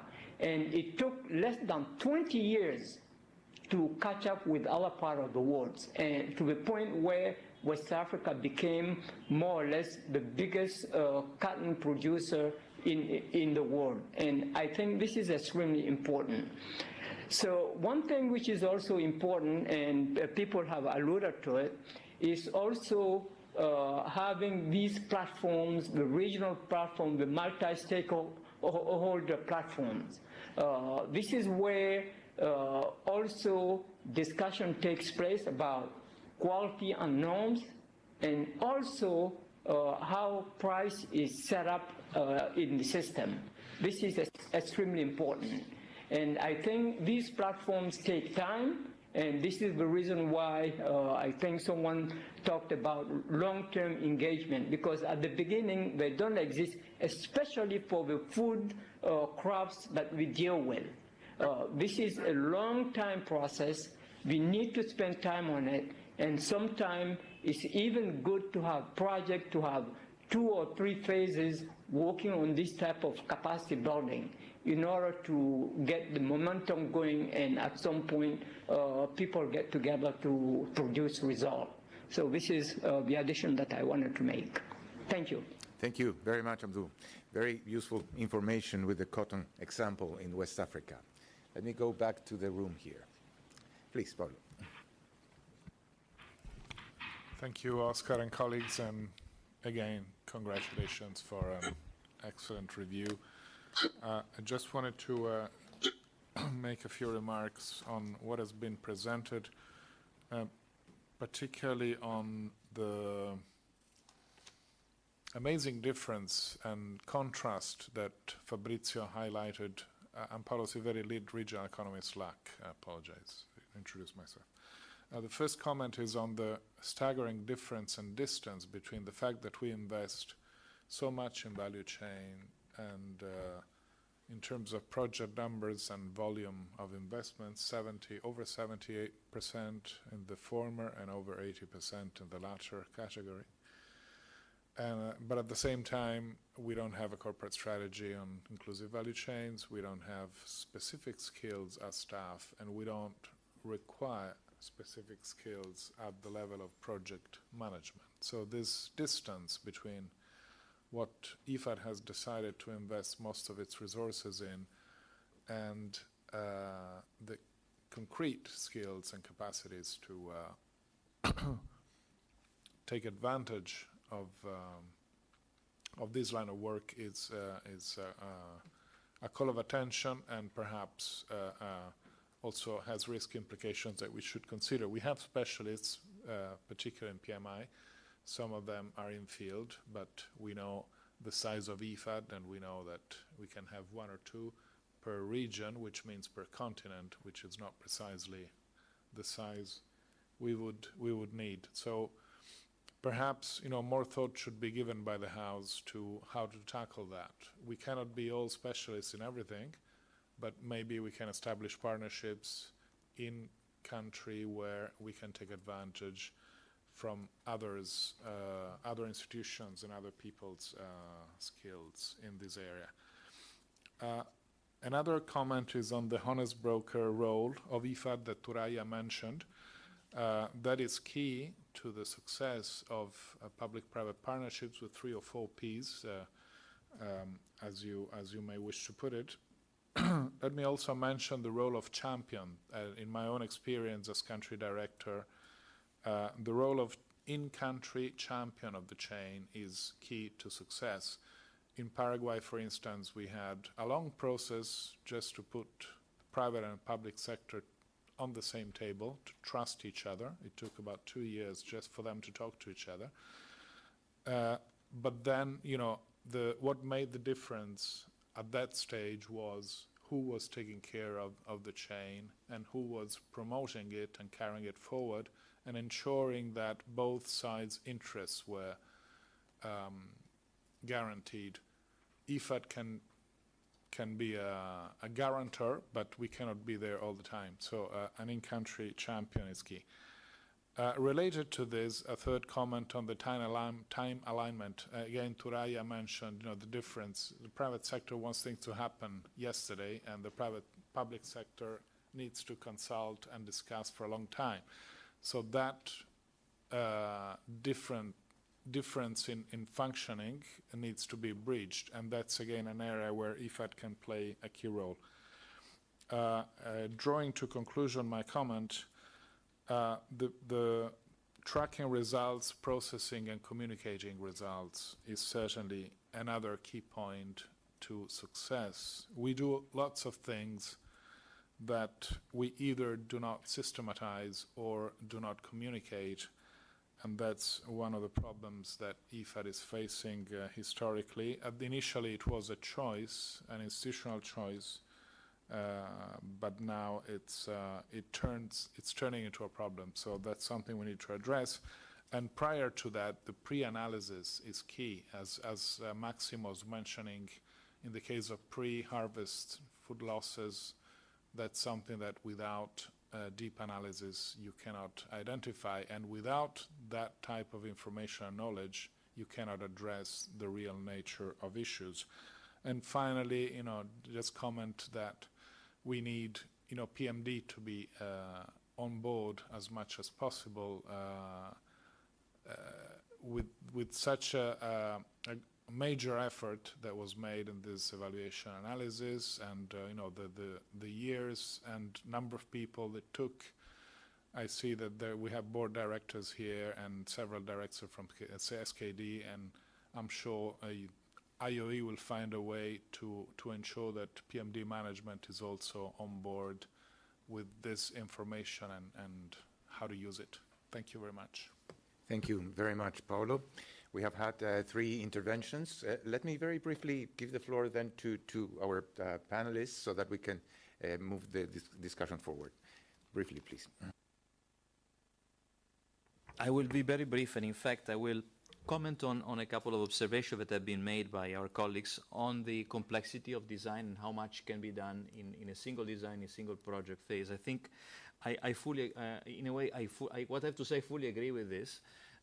In fact, as you might have seen, one of our remarks was that the best case were in terms of value chain development and the table proposed results were when IFAD had been working in the same area for, not just IFAD, by the way, let's stop looking only at IFAD. We have to look at who implements the project, which is the government staff. So that's the other important part, in which the government and IFAD had built experience in the area. So they know what are the commodities produced, a better idea who are the producer, somehow better idea also of the markets and the potential. And that requires several stages, in which in the first stage perhaps the main focus was not really going to market, but was improving basic living conditions, improving production, then transitioning to a phase of marketing, and then moving up into a value chain. The other aspect that you have also underlined, and I would like to fully second, is the aspect of developing cooperatives. It takes a lot of time. The successful one, with IFAD in our case, are cooperatives that have been on for 15, 20 years. Why? Because of aspect that you highlighted, the level of human capital in the cooperatives. Do we have people here that are literate, that know something about production, know something about marketing, they know something about managing a cooperative, which means knowing how to make it profitable and make it work and make it profitable. And that takes a lot of time. And that's why also the expectations of a project need to be calibrated with these challenges. And again, the issue is not having projects that take the last 15 years, that's probably not but having a more programmatic long-term approach. So maybe phases which are not so long, but are coordinated and with a clear strategy of building on what we create and being consistent in working in the same areas. Thank you. I recognize Dr. Yaya from our board.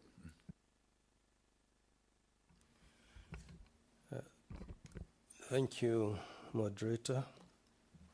Good morning, colleagues. Good morning. Thank you for the 3 presentations. They are quite informative, complex, but at the same time pointing at something that must be done without being in a hurry and learning as we go. It's the best thing to see value chain in practice when you go out, either on a field visit and see it in practice. What goes behind the scene may not be fully appreciated during the visit. But when you hear country directors and government officials that are handling the nitty-gritty of it, it gives one a better appreciation of what is going on. I'll cite an example in faraway Brazil. I was part of an IFAD mission there to the northeast part of Brazil. I think the state is Teresina. My colleague here, I think he was country director there.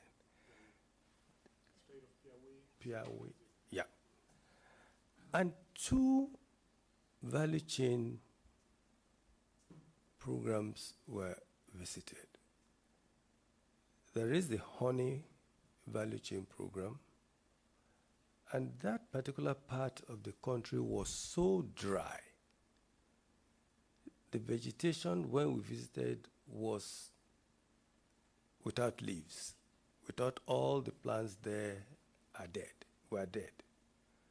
But the bees were still active on very small, tiny flowers, which if you are not an expert, you can't see them.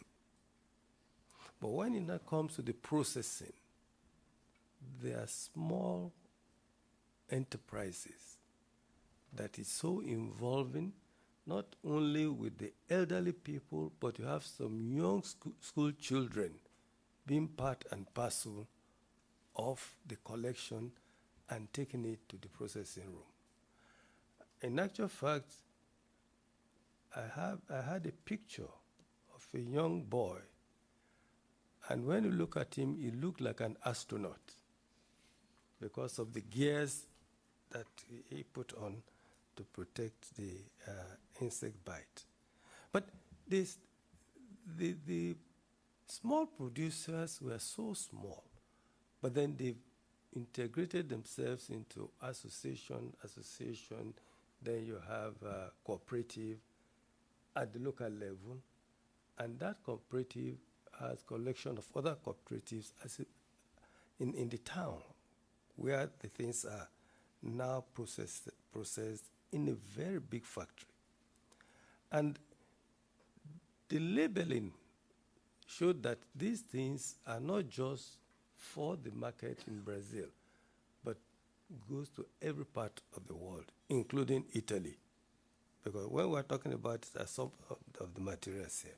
The second one was a cashew system, value chain system. And some of the producers had very few trees, but they were dedicated, committed to making sure they do their harvesting, pre-processing, and so on. And that also translated into big industrial distribution cooperatives. So they can work. They need to work. But I think where the problem is ability of institutions like IFAD, FAO, and other companies to be able to strategize in a way that is well governed, and the results are not expected to be a straight line.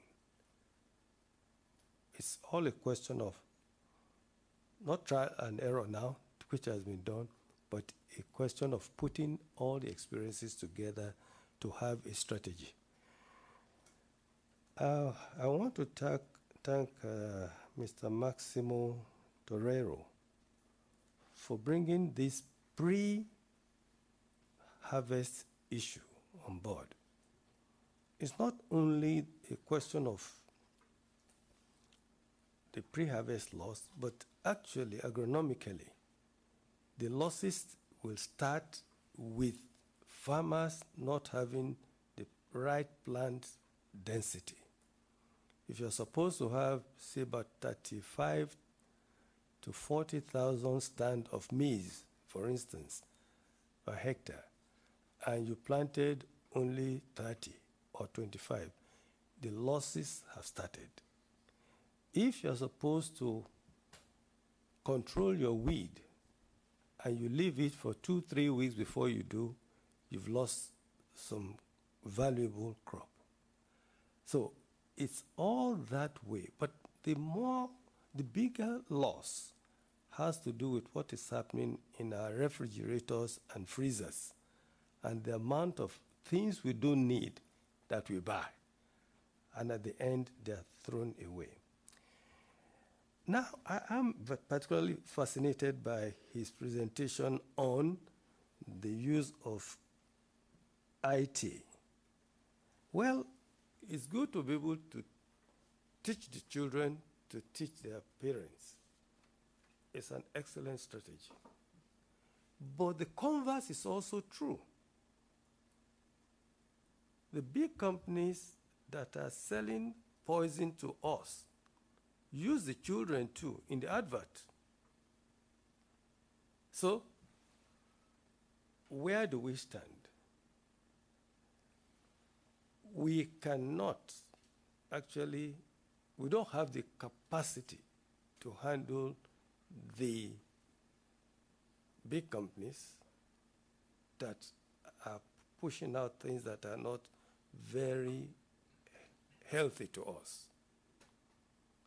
The intermediaries, the middlemen and women have so much power, and they have been able to build confidence in the smallholders that we are talking about, that it's not possible to push them aside.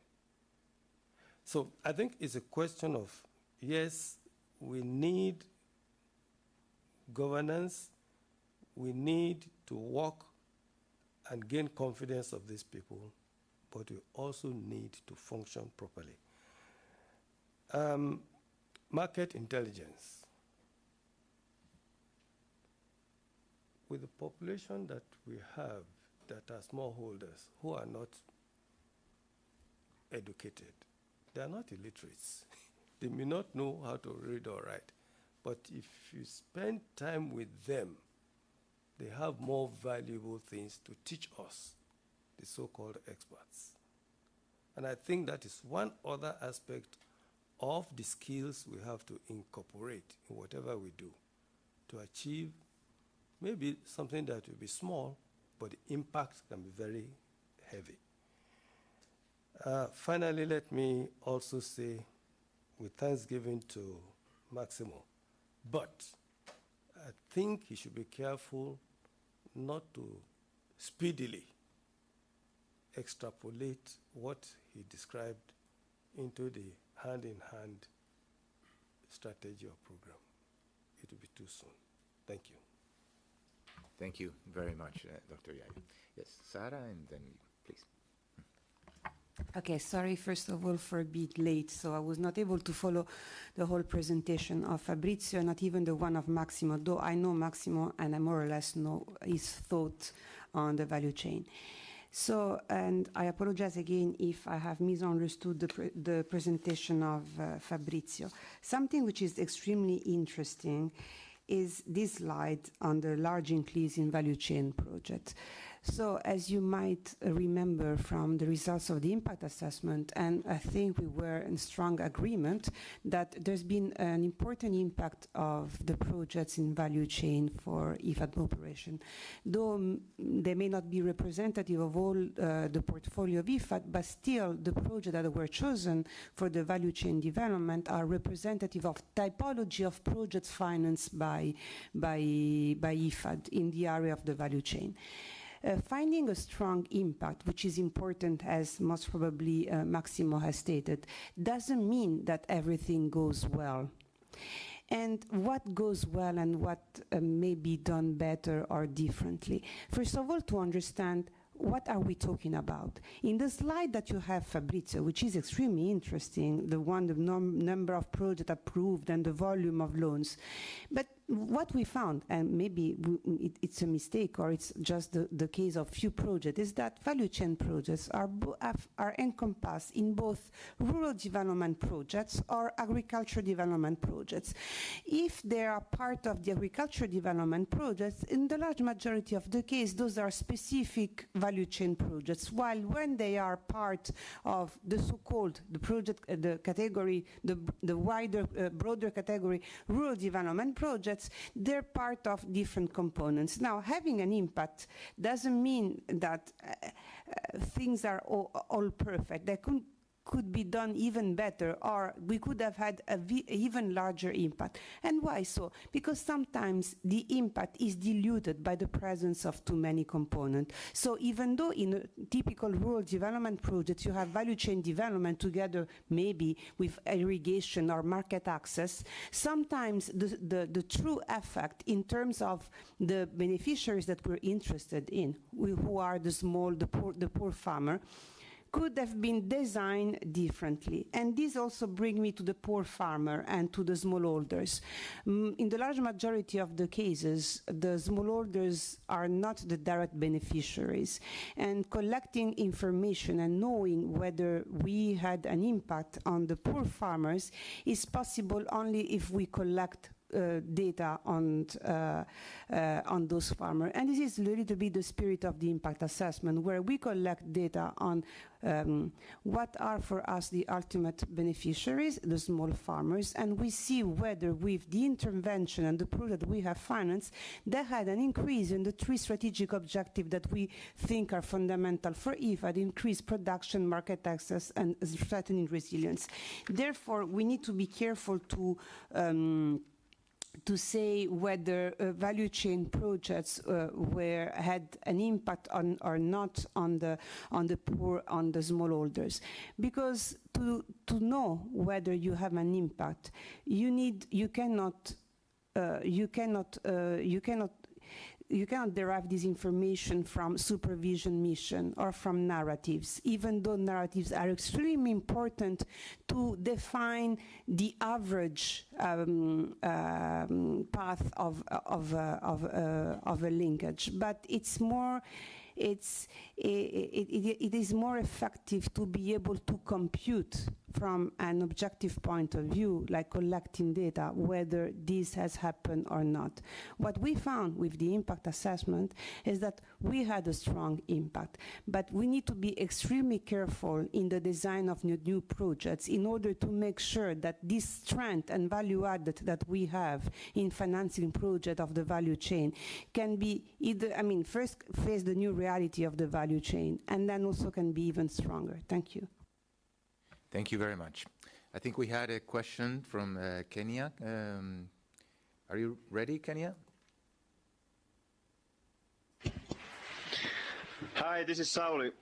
On behalf of Lakshmi, who had to leave, but she wanted to ask that is there any distinction in the view of this evaluation between such value chains where we leave the commodities open and we make a competitive bidding for our partners, vice versa, such value chains where from the design we have decided to focus on a specific commodity with selected companies or selected large enterprises which are driving the development of that commodity in a given country.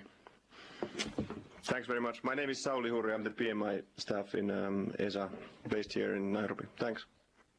Thank you very much. Very good question.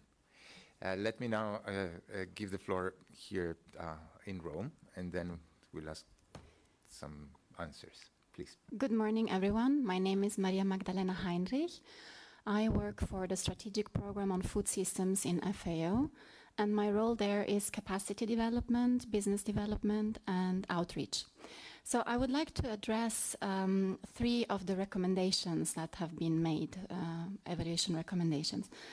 Also considering the fact that Maximo recently nominated me the coordinator of the Technical Network for Sustainable Food Value Chains, Finance and Development.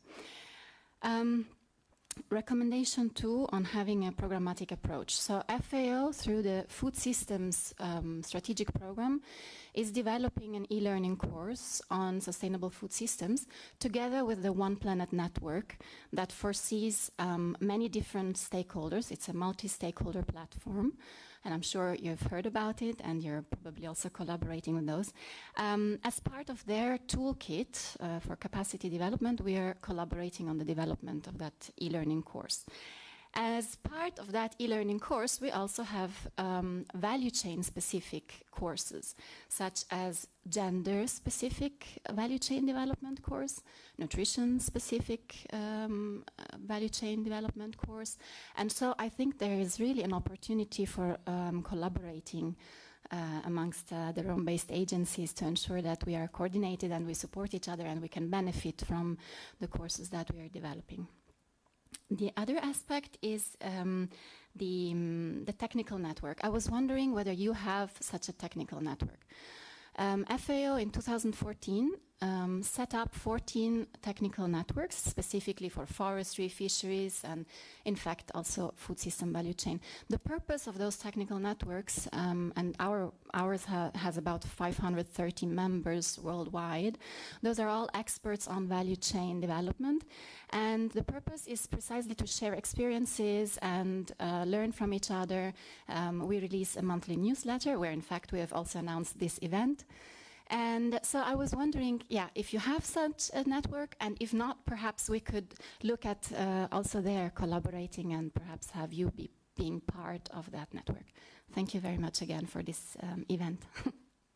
Thank you very much for the intervention and the questions. Want to respond?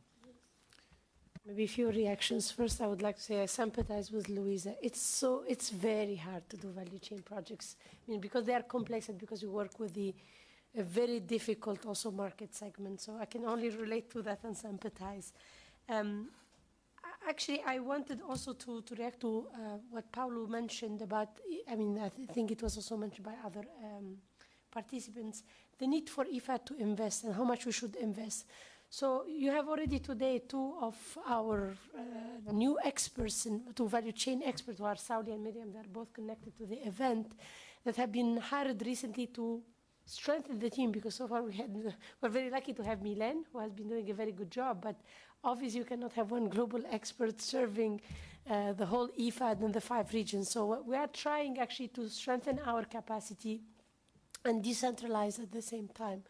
But obviously we need to think, I mean, it will be a realistic thing that IFAD will hire tomorrow 30 or 15 even value chain experts, but options like using technical networks, partnerships to beef up the capacity is on the table. I mean, Magdalena, the point about the e-learning system is very well noted. As I said, that's why we are now thinking about what are the needs and what is the best way of approaching, and most likely we'll come back to you. I mean, Miriam will probably come back to you to see what we could do. I know that we have contributed, for example, and worked very closely with FAO on agricultural risk management e-learning modules, where we, through this PARM initiative that is hosted by PMI, we provided substance, and why not replicating it? You call them technical network, we call them community of practices. It's something that we have now, it's embedded into our knowledge management strategy that has been approved recently by the world. Yesterday, for example, our colleague, our lead livestock specialist, has mentioned successful intervention he did in Kansas City to set up a global community of practice for livestock. So definitely we need to have a discussion to see how we can either piggyback or join forces, because it could be also an area. So when I think about Louisa, if we can have value chain expert that could support our colleagues in designing a project in a certain area, providing information about what is the potential in terms of market, address some of the issues you have through service provider that you pay a lot of money and then you end up with a summary of documents that you could find yourself on the internet if you have someone intern spending a couple of weeks. So it's also a good, innovative way. So we need to think outside the box.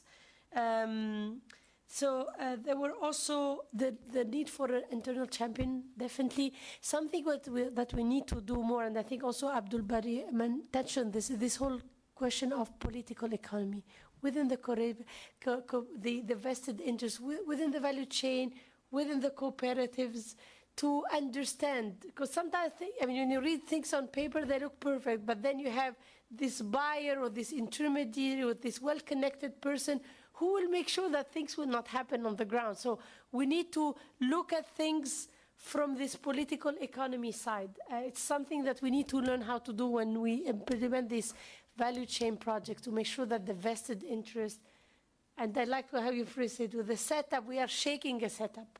So the question about shortening the project, I hinted to that, and it's an internal discussion that we need to have. How we can make sure that we shorten it without compromising on quality and on impact. So probably I will stop there. Thanks. Thank you, Thoraya. Please. Thank you for this opportunity. My name is Khabab Abdullah with JPR, which is Global Engagement, Partnership and Resource Mobilization here in IFAD. Just moving forward, talking about this corporate strategy for value chains, I just wanted to mention a point that obviously you have to relate it to the mission of IFAD, increasing farmer income and rural transformation. And I think one of the problems is when we think about value chains, we usually think about a country level.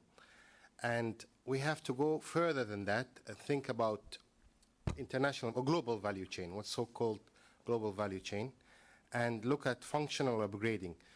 Because, for example, I'll give you an example. For example, Sudan, which I know well, livestock, if you process the livestock itself from live animals and sell it, the value will increase 200 times. And I think strategically this is where IFAD should be focusing on in terms of how can we increase the income of these small-scale farmers through a value added. That's all. Thank you. Thank you. Thank you very much. Is there any other question that you would like to raise or comment with the audience? Please, Paul. Thank you, Oscar, and sorry for asking for the floor again. Just a piece of information I forgot to share in my previous intervention. I think that Thoraya was referring to a project in Brazil earlier. I believe it was the Pro Semiarido project in the state of Bahia that, by the way, the president of IFAD inaugurated that plant, I think in 2016 with the governor of the state of Bahia. And that was an interesting case of public-private partnerships with producers as well that included production, marketing, nutrition, because slow food was part of the picture, was part of the partnership, and Occitane en Provence was the company that Thoraya was referring to. Thank you. Thank you. Thank you very much, Paulo. Fabrizio, please. Okay, thank you very much. I'm just going to address a couple of questions and comments that have been put forward by two colleagues. One was Sarah's point on impact. And just to clarify, I think we don't make any broad statements of association of value chain project with impact. As you can see in the report, also because in the report consider that many of the projects we have seen were still ongoing and not necessarily in the final stage of development. So we also have this issue of observing what can be observed, and at the time some of the impact assessment are available now, were not available when we conduct the evaluation. We tried rather to take a look at how the value chain arrangements, if existed, were functioning, for whom and who was likely to obtain more benefits, and what stage of development value chain we could observe. So it's a different type of observation, different type of data that we had at the time of evaluation. I also agree with your observation that looking at the whole of project impact assessment has also some risk, because in typically IFAD context, the project would work on several aspects, which can be production, which can be marketing, and so on.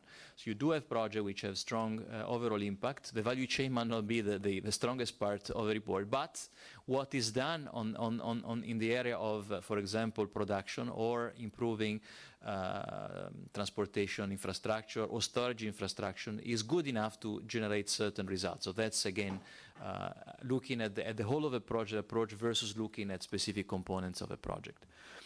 But we refrain from making sort of broad statements because we couldn't also have the evidence to go beyond that. In the case of a question from Kenya, the question here is: do you want to look at identify the products, the commodities before when you design or when you implement it?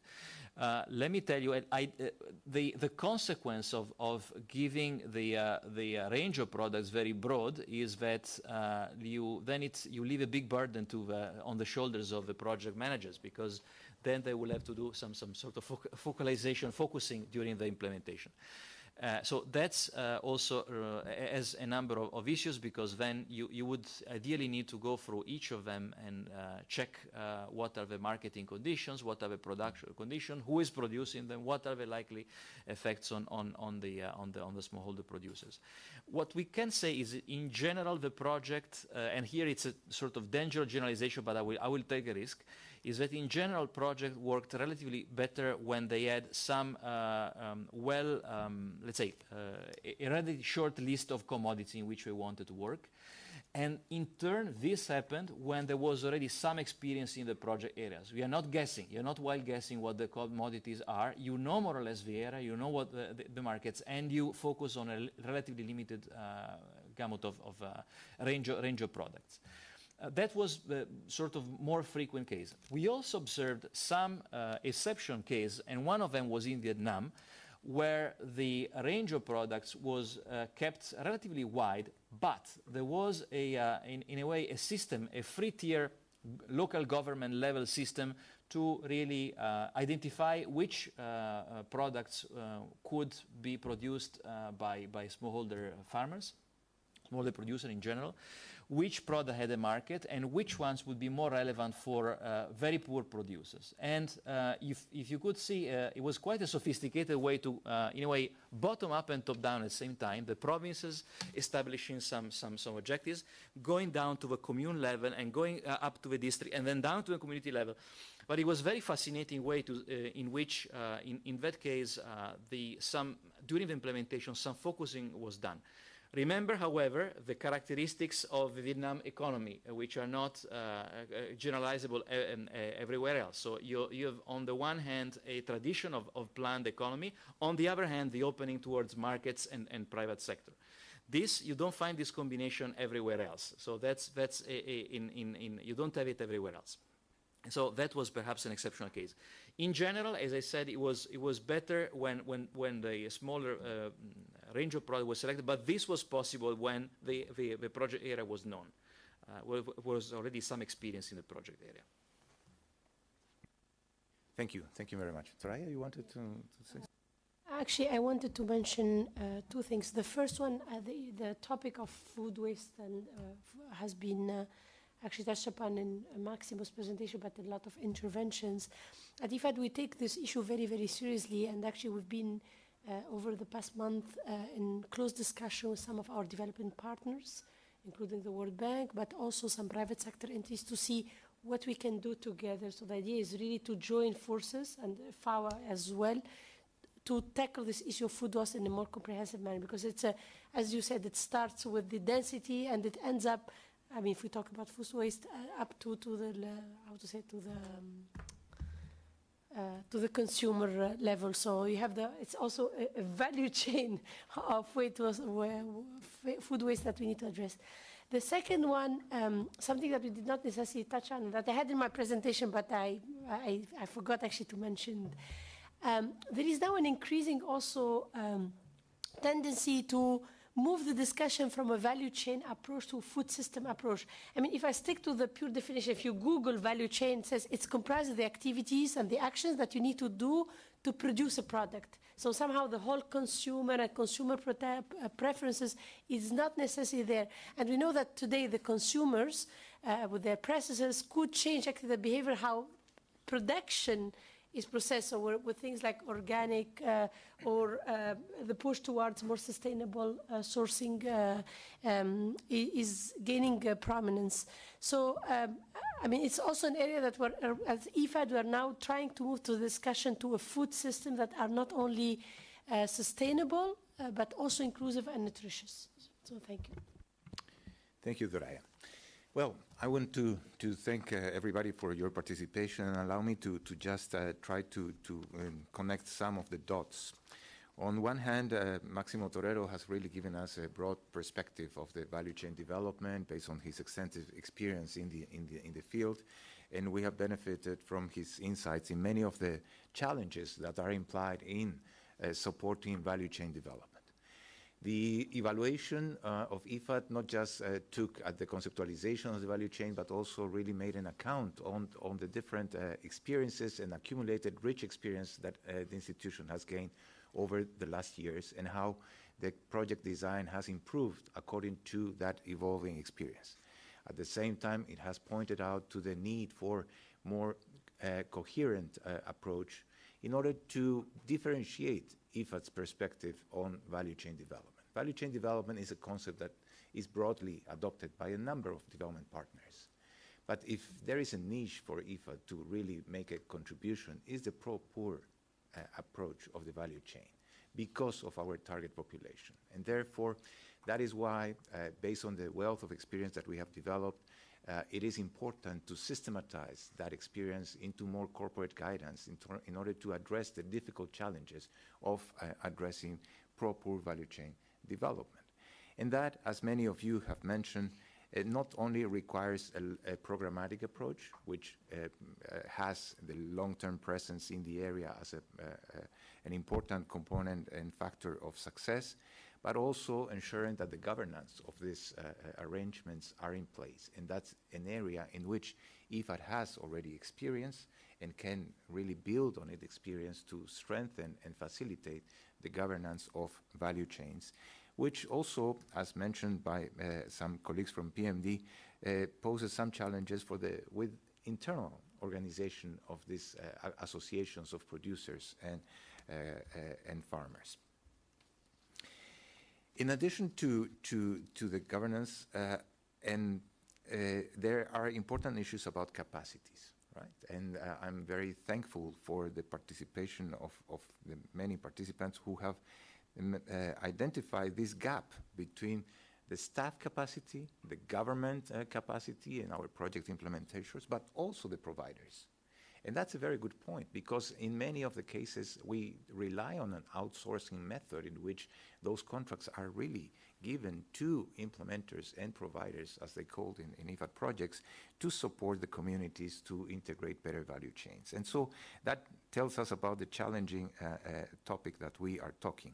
But overall, the attention and the importance that the organization has given to value chain approach deserves more attention also to develop the capacities internally to address the important challenges. The benefits, as seen by our impact assessment initiatives, are there, right? And therefore, we can walk confidently in trying to and improve the IFAD approach to that. What do we need to improve? As mentioned by the Vice President, we need to improve our targeting strategies and ensure that we are really engaging the most vulnerable segments of the population in that. We need to improve our market intelligence and really base our support in terms of the potential that these crops and varieties may have. And we need to improve the financial support, tailoring that financial support to the needs of value chain. With those, I want to also highlight the importance of having a broad dialogue among stakeholders, which means the program management department, our operations, right? The strategic and knowledge department, our brain in the organization, as well as our governance, represented by our board members, and our partners from the Rome-based organizations, to whom I'm very grateful. It's really optimistic for me and very good sign of collaboration that you participated in this topic and we can work together. As a concrete response to the technical networks, here we have Renata, who is the coordinator of the Eval Forward, a knowledge community of practice among evaluators of rural development from the Rome-based agencies, but also from a broader evaluation community who can get in touch with you to see how the two networks can collaborate. With that, I want to thank you all for your participation today, and we have had a very good exchange that leads into deeper knowledge, addressing important questions to improve the performance of the organization. Let me announce that the next event will be on October 7, where we will be launching the book of Information and Communication Technology for Development Evaluation that will take place here in Rome. And in the afternoon, we will have a reflection about evaluation policies, also learning from the experience of the World Bank. Thank you very much and have an excellent day. Goodbye.